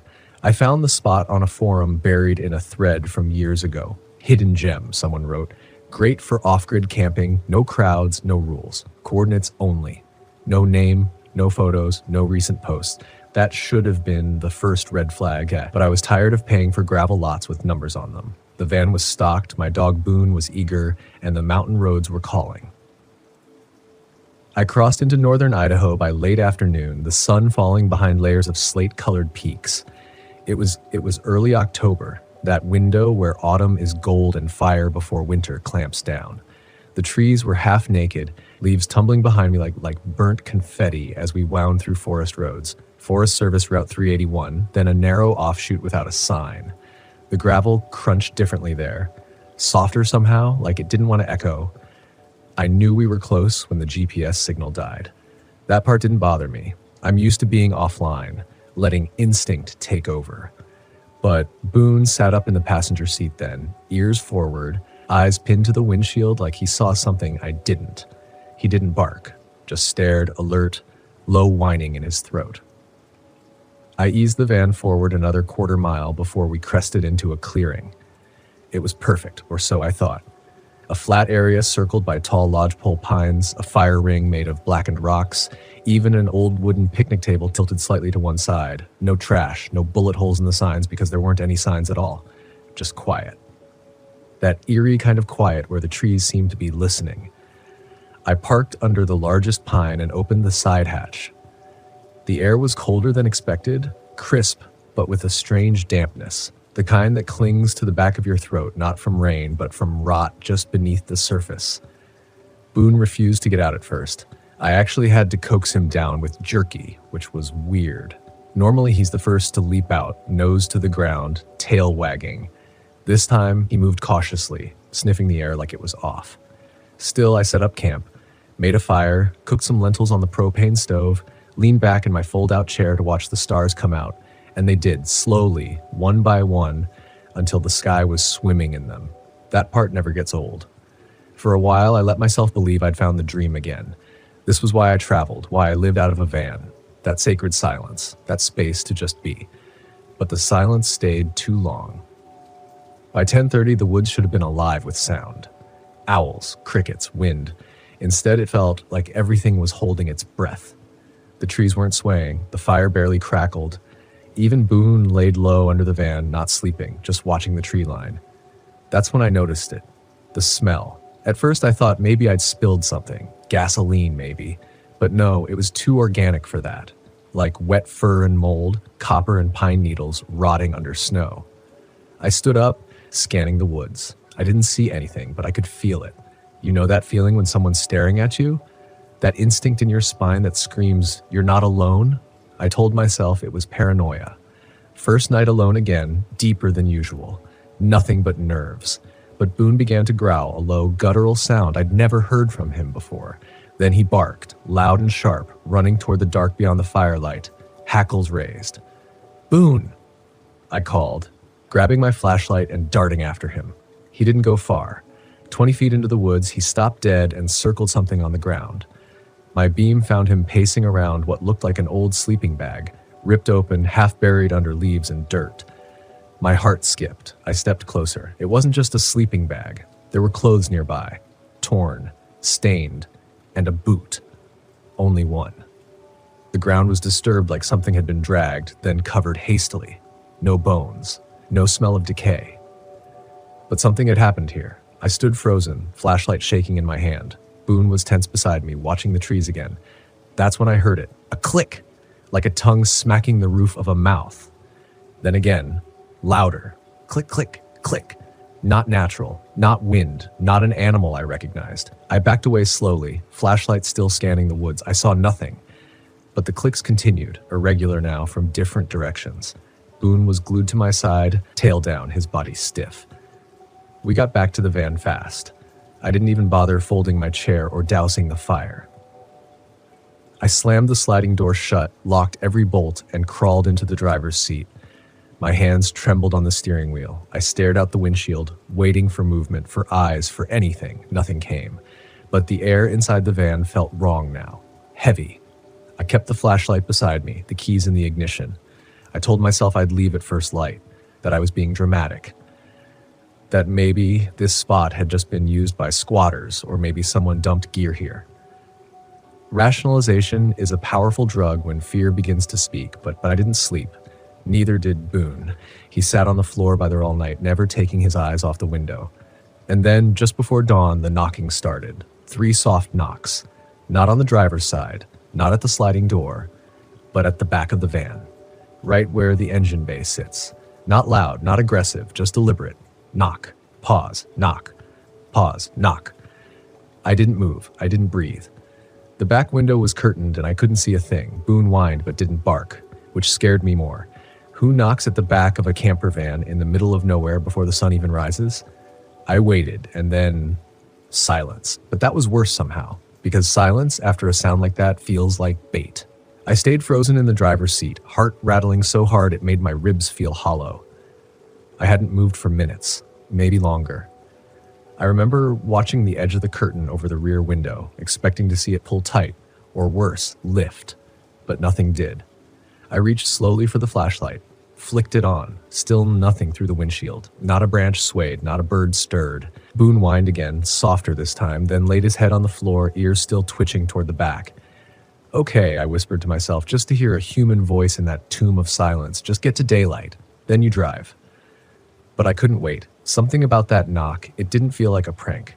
It didn't feel random. It felt personal, like it was meant just for me, not a threat, not a warning. A message. One I didn't understand. I turned the key. The engine gave a sluggish cough, then sputtered to life. Relief shot through me like warm liquid. I tapped Boone and shifted into reverse, keeping my eyes forward, refusing to check the rear camera, even though I had one. No more signs, no more clicks, no movement. But my stomach didn't stop churning until I hit the paved road again. I should have kept driving, back to civilization. But something in me, a dangerous mix of stubbornness and curiosity, told me to stop an hour later in a nearby town. Wallace. Old mining area, population just under 1,000. The kind of place with more antique shops than people, and a diner that still served black coffee in chipped white mugs. I pulled into a gravel lot near a laundromat and fed Boone while the van idled. Then I walked into the town's one open cafe. Inside, I tried to explain to the waitress, soft-spoken, maybe in her 60s, where I'd camped. She frowned when I told her I'd found it on a forum. There's lots of places back that way, she said, pouring coffee into a cracked mug, but most folks don't use them anymore, not since last fall. I set the cup down. Why not? She hesitated, then leaned in slightly. You didn't hear about the couple that went missing out there?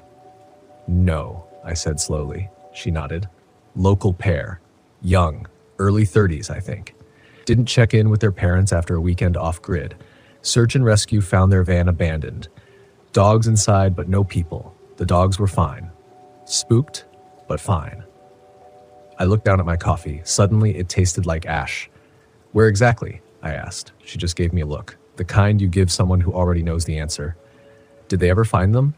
Nope. No tracks. No signs. It's like they vanished. Rangers never said much after. Most folks just stay away now. I didn't say much after that. Just nodded, thanked her, left a tip. I tried to convince myself that it was coincidence, that maybe I'd camped somewhere nearby, but not the same place. But then I got back to the van and found the pine needles all over the bumper. Not from the drive. These were fresh, wet, still clinging to sap. But that wasn't the part that made my chest go cold. There were fingerprints, wiped into the condensation on the back window. 3 of them. Not a full hand. Just fingertips, as if someone had leaned in close, peering inside, or watching. I left town fast after that, told myself I'd head for a paid site next, maybe get a room somewhere, just for a night. I didn't want to admit it yet, but my confidence was unraveling. I'd never been spooked like that on the road before. Not in all my years camping, but fear has a way of following you when you don't confront it. I made it about an hour and a half down Highway 12 before the dizziness started. Not tiredness, not hunger, just this strange, slow swirl in my head. Boone was panting harder than normal too, even with the AC on. I pulled over at a rest stop just past a river crossing. Planned to eat, stretch, breathe. But when I stepped out, it hit me. That smell again. Faint, but there. Sweet and foul all at once. Like sap gone sour or meat left in the sun. I looked around, heart climbing my throat. But this wasn't the forest. There were cars here, families. Someone walking their corgi just across the lot. No one else seemed to notice. I knelt beside Boone, checked his water, ran my hands over his sides. His eyes were wide. He didn't even want to sniff the grass, just kept glancing toward the tree line like he expected it to move. I didn't stay long. Back on the road, I thought maybe I just imagined it. Trauma from the night before, bleeding into the present. That's what I told myself. Until I saw the car. A silver Subaru, parked just ahead on the shoulder. Hazard lights off, no one inside. But as I passed it, I saw the same 3 fingerprints on the back window. I didn't slam the brakes, though every cell in my body screamed to. I just kept driving. Kept my hands tight on the wheel, eyes straight, like if I didn't acknowledge it, it wouldn't be real. But it was real. 3 fingerprints, same size, same spacing, same impossible sense of intention behind them, like whoever made them wasn't just touching the glass, but marking it. Boone began to whimper again, low and constant, like a tremor of sound coming from his chest. He was curled into the floorboard behind my seat, head down, ears twitching. I'd never seen him like that. Boone wasn't just loyal, he was brave. The kind of dog who barked at bears and chased off coyotes. But now, he wouldn't even lift his head to the window. The air in the van felt tighter with every mile. I had told myself again and again, just find a real campground, a paid one, with people, lights, a ranger post, something normal, but every place I tried was full. It was early May, but the early bloom and good weather had brought out the weekend crowd. I pulled into 3 campgrounds, 2 state-run and 1 KOA, and all of them had full signs swinging lazily from wooden posts. The sun was starting to dip behind the western ridgeline by the time I reached the last one. I asked the ranger at the gate if there was anything else nearby. He rubbed his jaw, thinking, "There's some dispersed sites off Road 212, he said. Free, first come, first served, not far, but I'd be careful this time of year." Why? People get careless out there. Bears, flooding, and, well... He hesitated, glanced at Boone. "Some folks say the area's off. You know how stories go." I didn't press, just nodded, thanked him, and left. I should have turned around right then, should have driven until I found a hotel or a Walmart parking lot. Anything. But part of me, maybe the same part that stayed put after the knock, needed to see what was really going on. I needed to know if this was just my mind unraveling or if something else had followed me out of that forest. The road to 212 was narrow and choked with overgrown brush. The trees leaned in like they didn't want you to leave. And when I finally found the turnout, it was little more than a rutted path leading into a clearing surrounded by pines. No signs. No markers. Just an old rusted fire ring and a broken picnic table slouched into the dirt like it had given up years ago. I parked the van where I could still see the road, left the engine running. Boone didn't move. The sun dipped lower. Shadows stretched long across the clearing. I kept scanning the tree line, half expecting to see someone standing there, silent and watching. But the forest was still. Too still. I got out slowly, stretched my legs, forced myself to eat something cold from the cooler even though my appetite was gone, And as I stood there chewing, I caught it again. That smell. Stronger this time. Faintly sweet, but thick. Unnatural. It seemed to bleed out of the trees like fog. I turned in a slow circle, my pulse thudding behind my eyes, and that's when I heard it. A voice. Far off. Garbled. Calling. It wasn't clear. Not at first, but there was something off about the pitch. Too smooth. Too rehearsed. Like a recording played back at the wrong speed. Help. I froze. Every instinct told me not to respond. Not to move. The voice came again. Closer. But still wrong. Too even. Like it didn't understand what the word meant. Help. Boone growled from inside the van. Then came the knock. 3 slow taps. Not on the van. Not this time. On the trees. I don't know how else to describe it. It came from behind me, from the forest, like something long-fingered had wrapped its knuckles against bark. Deliberate. Patient. I backed toward the van, my breath caught somewhere between my lungs and throat. Boone was barking now, fur up, eyes wild. I didn't look back. Just climbed into the driver's seat, turned the engine, and gunned it back toward the road. But the road wasn't there. I swear to you, I followed the same trail I'd taken in. I didn't make any turns, didn't veer off. But the path curved, sharper than before. Twisted, narrowed, and then dead end. The forest swallowed the trail. I slammed the brakes. Dust rose around the van like smoke. There was no road, no exit, only trees and the smell. And that voice again, too close this time, far too close. Help me. Only now it sounded like me. Help me. My voice. Or something wearing it like a mask. The sound drifted just beyond the tree line, mimicking the strain in my tone, the tremble I hadn't realized I'd let out the first time I heard that word. But now it was twisted. Slightly wrong, like listening to your own voice in a dream, a shade too slow, a note too flat, empty of anything human. Boone's growls became frantic barks.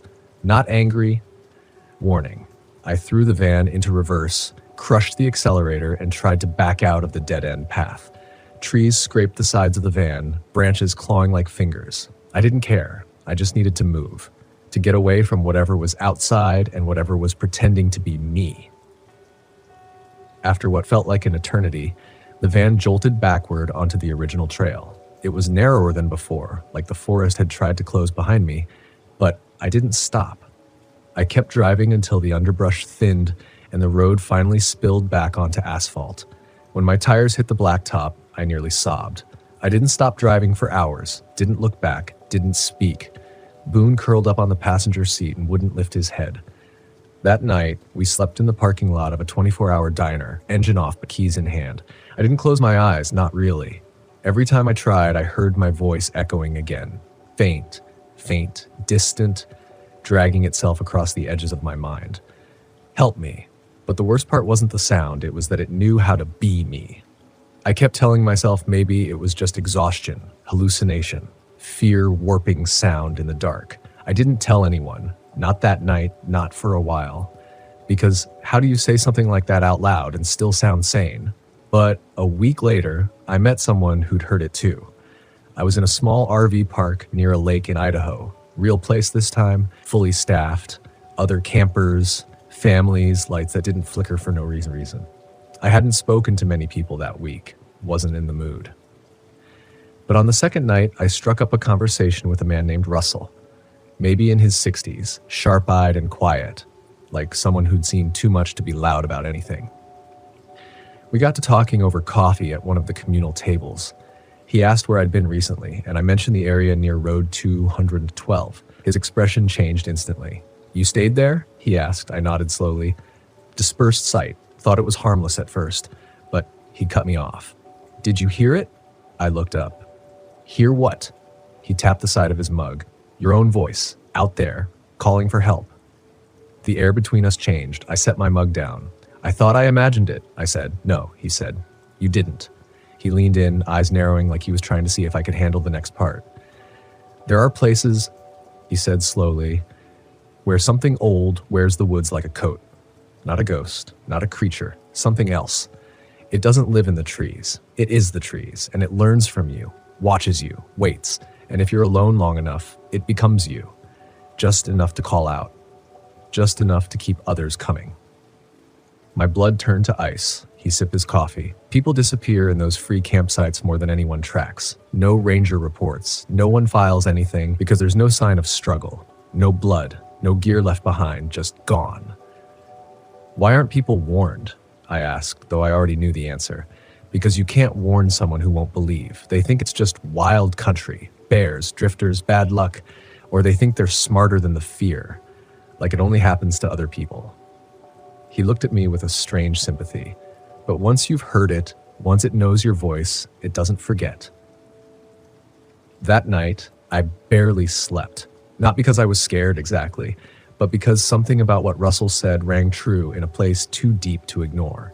I couldn't shake the feeling that I'd been marked, that it hadn't just mimicked my voice out of curiosity, it had been rehearsing for someone else. And then I remembered something I hadn't noticed until just then. The next morning after I fled 212, I found 3 new fingerprints on the rear window. Same size, same spacing, but this time they were inside.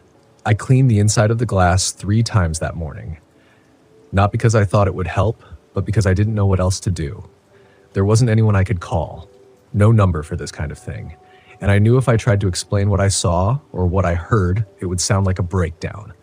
Like I was unraveling thread by thread, one sleepless mile at a time. But I wasn't losing my mind. The prints were real. The chill they left behind clung to the interior like a film of static. Every time I reached back to touch the spot, my fingertips tingled with a current I couldn't explain. Boone wouldn't go near the back window. That morning, I decided I needed distance. Not from the road, but from those free campsites everyone romanticizes.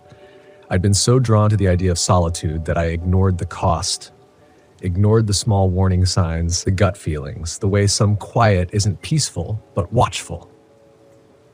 I changed my route, picked established campgrounds with staff, fences, fees, things I'd used to avoid. Safety didn't feel like a luxury anymore. It felt like something I'd gambled away. For a few weeks, things were quiet. Boone started sleeping through the night again. I stopped jumping at every branch that tapped the roof. I even started journaling, just a few lines each morning. Not about what had happened, but about what I wasn't feeling anymore. The dread, the fog, the weight of whatever had crawled into that part of the forest. But dread doesn't always vanish. Sometimes it just relocates. And one night it followed me into a paid campsite outside Missoula. I was parked at the edge of a forested loop, designated spot, pad leveled, picnic table nearby. A family in a Class C was 2 spaces down, and I could hear kids laughing through the open windows. Boone was curled up beside me while I read under the soft yellow glow of the cabin lights. And then something clicked. Not outside. Inside. A light tap on the rear door. Not like a knock.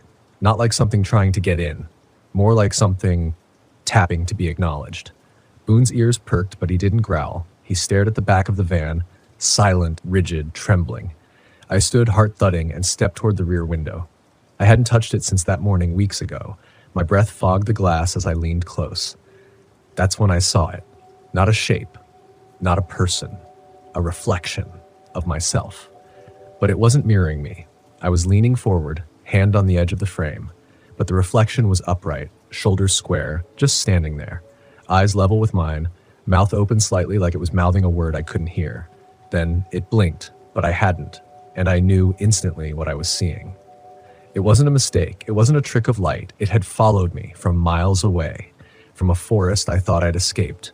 It had found me somehow, maybe through the fingerprints, maybe through memory, or maybe because I'd never really left it behind. I dropped the curtain, heart racing, locked the deadbolt, shut off the lights. I didn't sleep.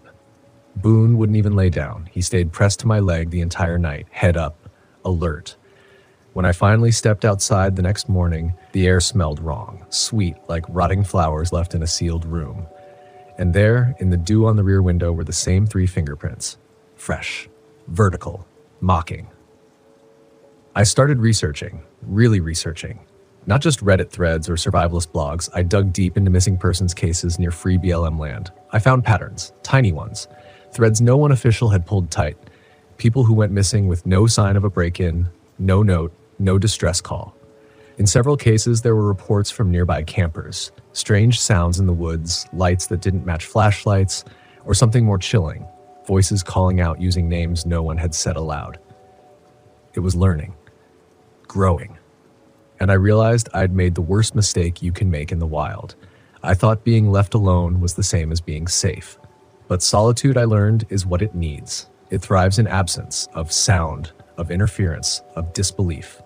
If no one's around to tell you it's not real, how long until you believe it is? How long before you follow that voice? How long before you think you're the one saying it? I started keeping a recorder running every night. I thought if I captured the sound, if I had proof, I could trust my own senses again. But on the third night, when I played it back, I didn't hear Boone's barks, or the wind in the trees, or the occasional owl. I heard my own voice whisper, "I never left." I listened to that recording over and over again. I scrubbed through the audio, slowed it down, isolated frequencies. I thought maybe I'd talked in my sleep. Maybe Boone knocked something over. But there was no rustle of sheets, no breath pattern, no shifting weight, just that one whispering phrase, "I never left," in my own voice. I sat there for an hour, frozen in my van, the playback looping on my laptop, the windows drawn tight like skin around a wound. Because here's the thing, I hadn't said those words, not in a dream, not ever.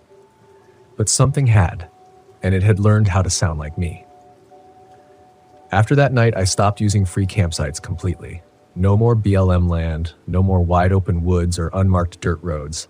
If it wasn't crowded, well lit, and listed on a legitimate campground registry, I passed it by. I even considered hotels for the first time in years, just for a break, a barrier.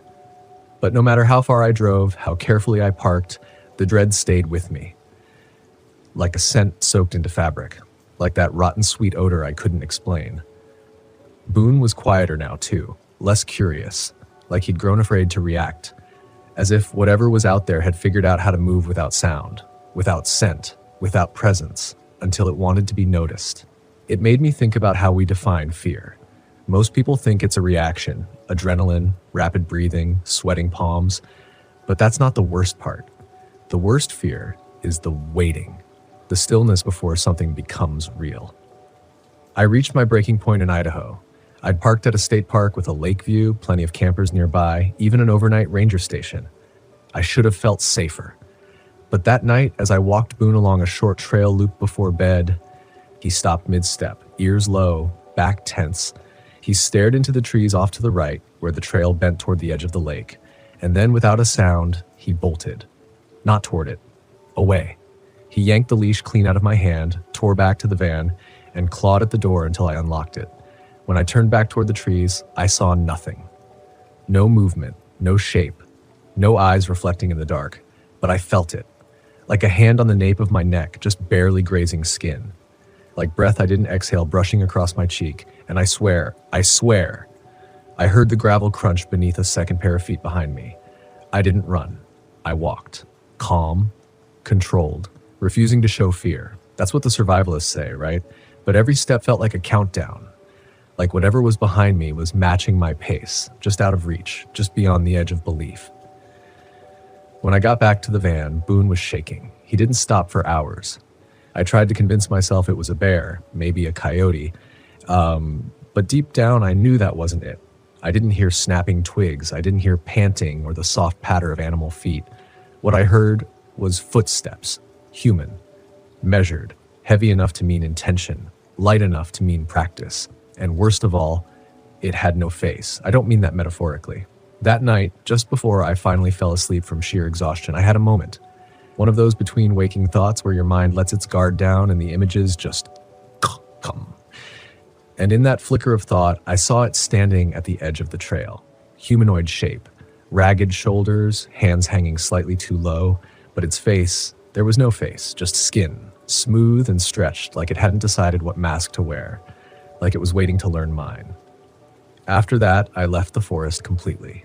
I drove east, flatland, desert, towns with names I couldn't pronounce, and gas stations where the gas stations didn't even ask what I was doing in a VW camper. They just looked at me like they knew. I stopped in a town outside New Mexico, barely a town at all. Just a strip of dusty storefronts and a single RV park with 4 working sites.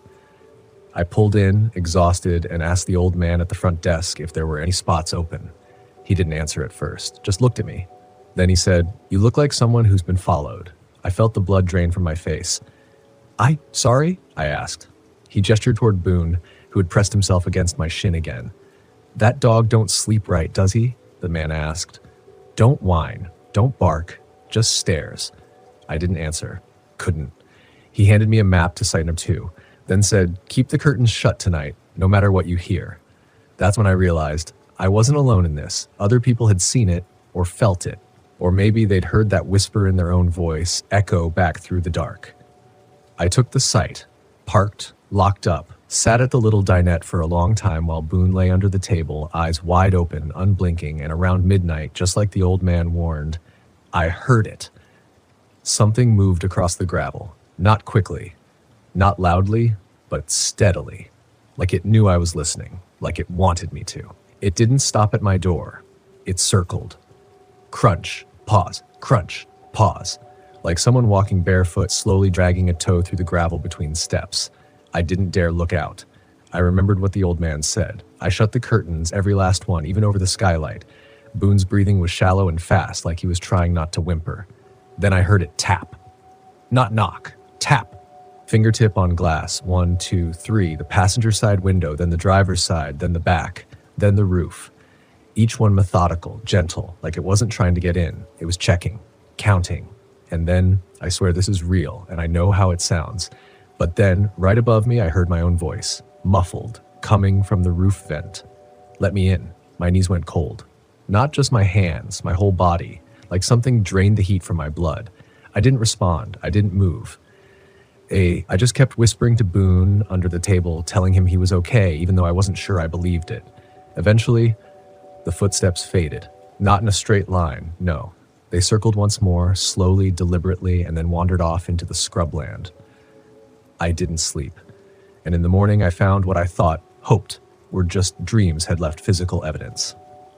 On the roof, where dust had collected over the miles, there were prints.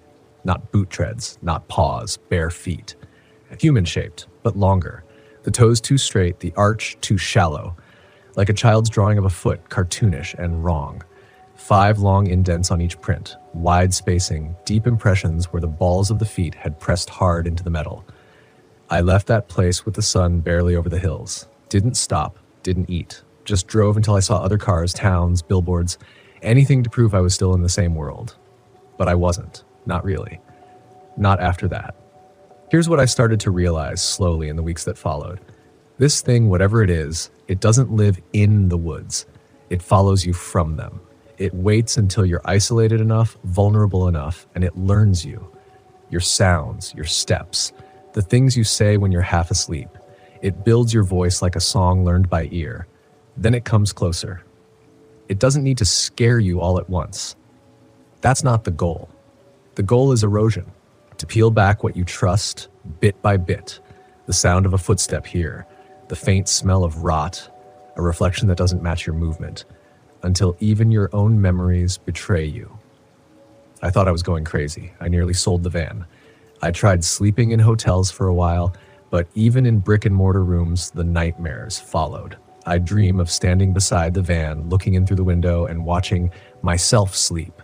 Except I wasn't alone in the bed. There was something beside me, shapeless, curled, breathing slow and loud like an animal that had just eaten. And the dream me in the bed never noticed, never woke, just kept sleeping as the thing leaned in. I told myself dreams weren't real. Everyone gets scared, right? But then I woke up one morning and found my boots outside the van door. I hadn't left them there. I never leave them outside. They were placed perfectly parallel, laces tied. And inside each one, stuffed neatly, were 2 smooth black river stones, like something left a gift, or a mark. I picked up the stones, looked closer, and that's when I saw it. Etched faintly into the surface of each one were the words, "I'm already here." I stopped trusting the silence after that. I stopped trusting myself, because if something out there could wear my voice, know my routines, mimic the rhythm of my walk, what else could it do? What else had I let in? I drove to Arizona. Dry land, heat, no woods. No free campsites. I checked into a proper RV park for the first time in ages. Electrical hookups, full hookups, even a little pool near the office. I thought maybe the danger was environmental. Woods, rivers, isolation. But on the third night there, I met a woman. Name was Janine. She was in her late 60s, solo traveler, had a fifth wheel and a little black mutt named Cleo. We chatted over coffee outside her rig in the morning, and she told me she'd been seeing strange things too. Not in the woods, not on the road, right there, in that park. She said it started with whispers outside her trailer at night, then the feeling that someone had entered while she slept. Her lights would flicker in the middle of the night. Sometimes she'd wake to find her drawers open or her clothes folded neatly on the bed, even though she hadn't touched them. But the worst part? She said Cleo wouldn't bark anymore. Wouldn't even growl, just stare at corners and occasionally whimper at mirrors. She said once she caught her reflection lagging. Not by much, half a second, maybe, but enough to know it wasn't just her age or her mind. Something else was there, something inhabiting. That was the word she used, inhabiting. As if whatever haunted these places didn't need to chase you. It could just become you. I started noticing little things too. The way my face looked different in the mirror after dusk. Drawn slightly off kilter, like someone had recreated me from memory and missed a few subtle details. The lights above my stovetop would flicker when I spoke certain phrases aloud, especially anything resembling a question. I'd say something like, "Are you still out there?" And the bulb would buzz, then dim for exactly 3 seconds. And Boone, he wouldn't sleep near me anymore. Not like he used to, curled against my side, nose tucked under my arm. Now he'd press himself under the bench seat at the farthest corner of the van, ears flat, trembling with each creak in the night. I tried to tell myself it was nerves, stress, post-trauma from the campsite, but the truth was simpler. He didn't trust me. He sensed something I couldn't, or maybe wouldn't. Because when I'd wake in the dark, sometimes I'd hear it again. Not footsteps, not voices, breathing, not mine, not Boone's. Just this slow, raspy inhale, like someone trying not to disturb me. Like a sick animal perched inches away, waiting for the rhythm of my breath to change so it could imitate me better. That's when I knew, truly knew, this wasn't just about free campsites or remote places or even strange rituals in the dark. This thing, whatever it was, latched on. It chose. And it learned.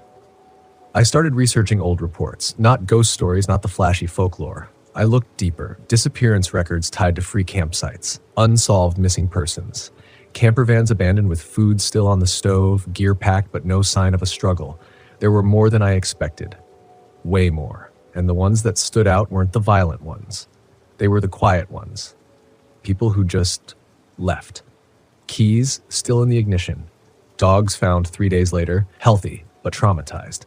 Journals with the last entry reading something like, it doesn't need to chase you. It waits until you stop running.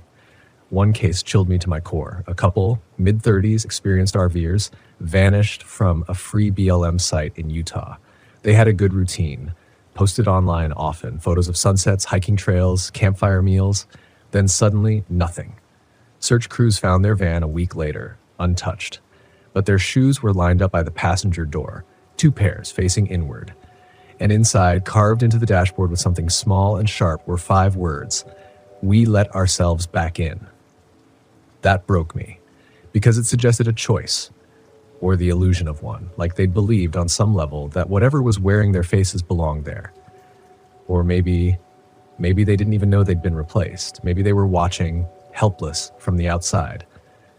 Maybe that's what happened to Janine.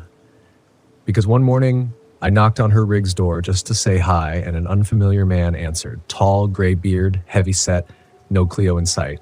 Said he checked in that morning. Never heard of Janine.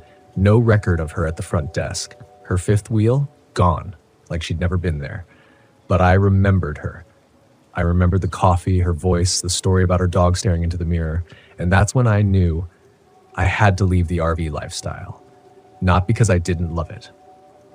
Not because I didn't still crave the solitude, the wind through canyon passes, the scent of rain hitting dust, but because I no longer knew what followed me back, or if I could even tell the difference between me and whatever had learned my voice.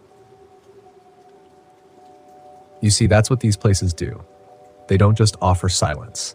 They offer access to yourself, to the version of you that exists when no one's looking, the one that walks without fear, talks to the wind, dreams without interruption. And something out there listens, studies, reconstructs, then it waits until you need something, comfort, memory, closure, and it gives it back. Not quite right, but close enough. I remember sitting at a rest stop just outside of Flagstaff, my last night in the van, watching the sky go from bruised purple to black. And I swear I saw another version of my RV on the far end of the lot. Same make, same color, same solar panel rig on the roof. And standing beside it, someone who looked just like me. Hat, jacket, posture. Even the same way I rest one hand on the hood. They turned as if they could feel me watching. I didn't wait. I didn't blink. I threw my gear in, turned the key, and I drove. Didn't stop until the sun came up. Didn't stop until the air smelled like salt, not sage. So here's what I'm telling you. Beware the free campsites. Not because they're cheap. Not because they're unregulated. But because no one will hear you go. No ranger, no neighbor, no park employee keeping track of which license plate left yesterday. It's just you and what comes with you. And once it's close enough, it doesn't need to scare you. It'll wait for you to speak, so it can learn the sound of your voice. I thought once I sold the van, it would be over. That whatever it was, it needed the connection, that metal shell of solitude, the routine of nightly stillness, the mirror of empty spaces. I figured if I let go of the van, I could let go of the thing that followed me. I sold it to a couple from Oregon, young, bright-eyed, eager. I didn't tell them anything. What could I say? Be careful. Sometimes you're not the only one who gets back inside. So I smiled, I shook their hands, I took the cash, and I left. I rented a small apartment in town, concrete walls, noise all around me, streetlights instead of stars. It helped for a while. I made myself forget how the silence used to comfort me, but something shifted after a few months. It started again, the lights flickering when I asked questions, my reflection tilting its head slightly before I did. The sound of something pacing above me, even though I live on the top floor, and Boone ran away one night and never came back. No note, no sound, just gone. That broke me more than anything, because I knew he had sensed it again, and this time he chose not to wait around. Sometimes I think about following him, going back to those trails, camping again just to see if it would all return to how it was before. Simpler. Could I know better? The quiet isn't a gift. It's a bait. And the thing on the other end, it doesn't need to hunt. It waits. It learns. It wears. I still check the RV forum sometimes just to see if anyone else says it out loud. They don't. Not really. But if you know what to look for, the signs are there. The campers who say, I don't feel like myself anymore. The solo travelers who write, it's like the forest knows when I lie. The couple who posted once about their dog barking at the bathroom mirror and haven't posted since. It's there, between the lines. These free campsites, these wide open gifts carved out of federal land, forgotten land, they ask only one thing in return, that you come alone. That you open the door when you hear yourself calling from the outside. That you let it in. And most people, they don't even notice they've done it. Because the voice sounds right. The face matches. The thoughts come easy, but it's not you anymore. It's what watched you long enough to become you. And once it does, you're just gone. No trace, no struggle, no blood. Just another van abandoned in a clearing, the door half open, the fire still warm. And maybe if someone looks close enough, they'll see what you left behind. A journal entry with shaky handwriting. A photo where your face is just slightly off. A voice on a recording that says, I don't remember taking this. That's the lesson. The real horror of RV life isn't what you find out there, it's what follows you home. So if you're thinking of hitting the road, chasing that perfect sunset, pulling into some little-known stretch of gravel because it's free and quiet and beautiful, ask yourself this. What else might be looking for exactly that kind of person? What else might want someone just like you? And if you hear a knock in the middle of the night, if it sounds like your own voice asking to come in, don't open the door, don't answer, don't even breathe. Because if you do, it won't just take your place. It'll make sure no one ever knows you were there at all.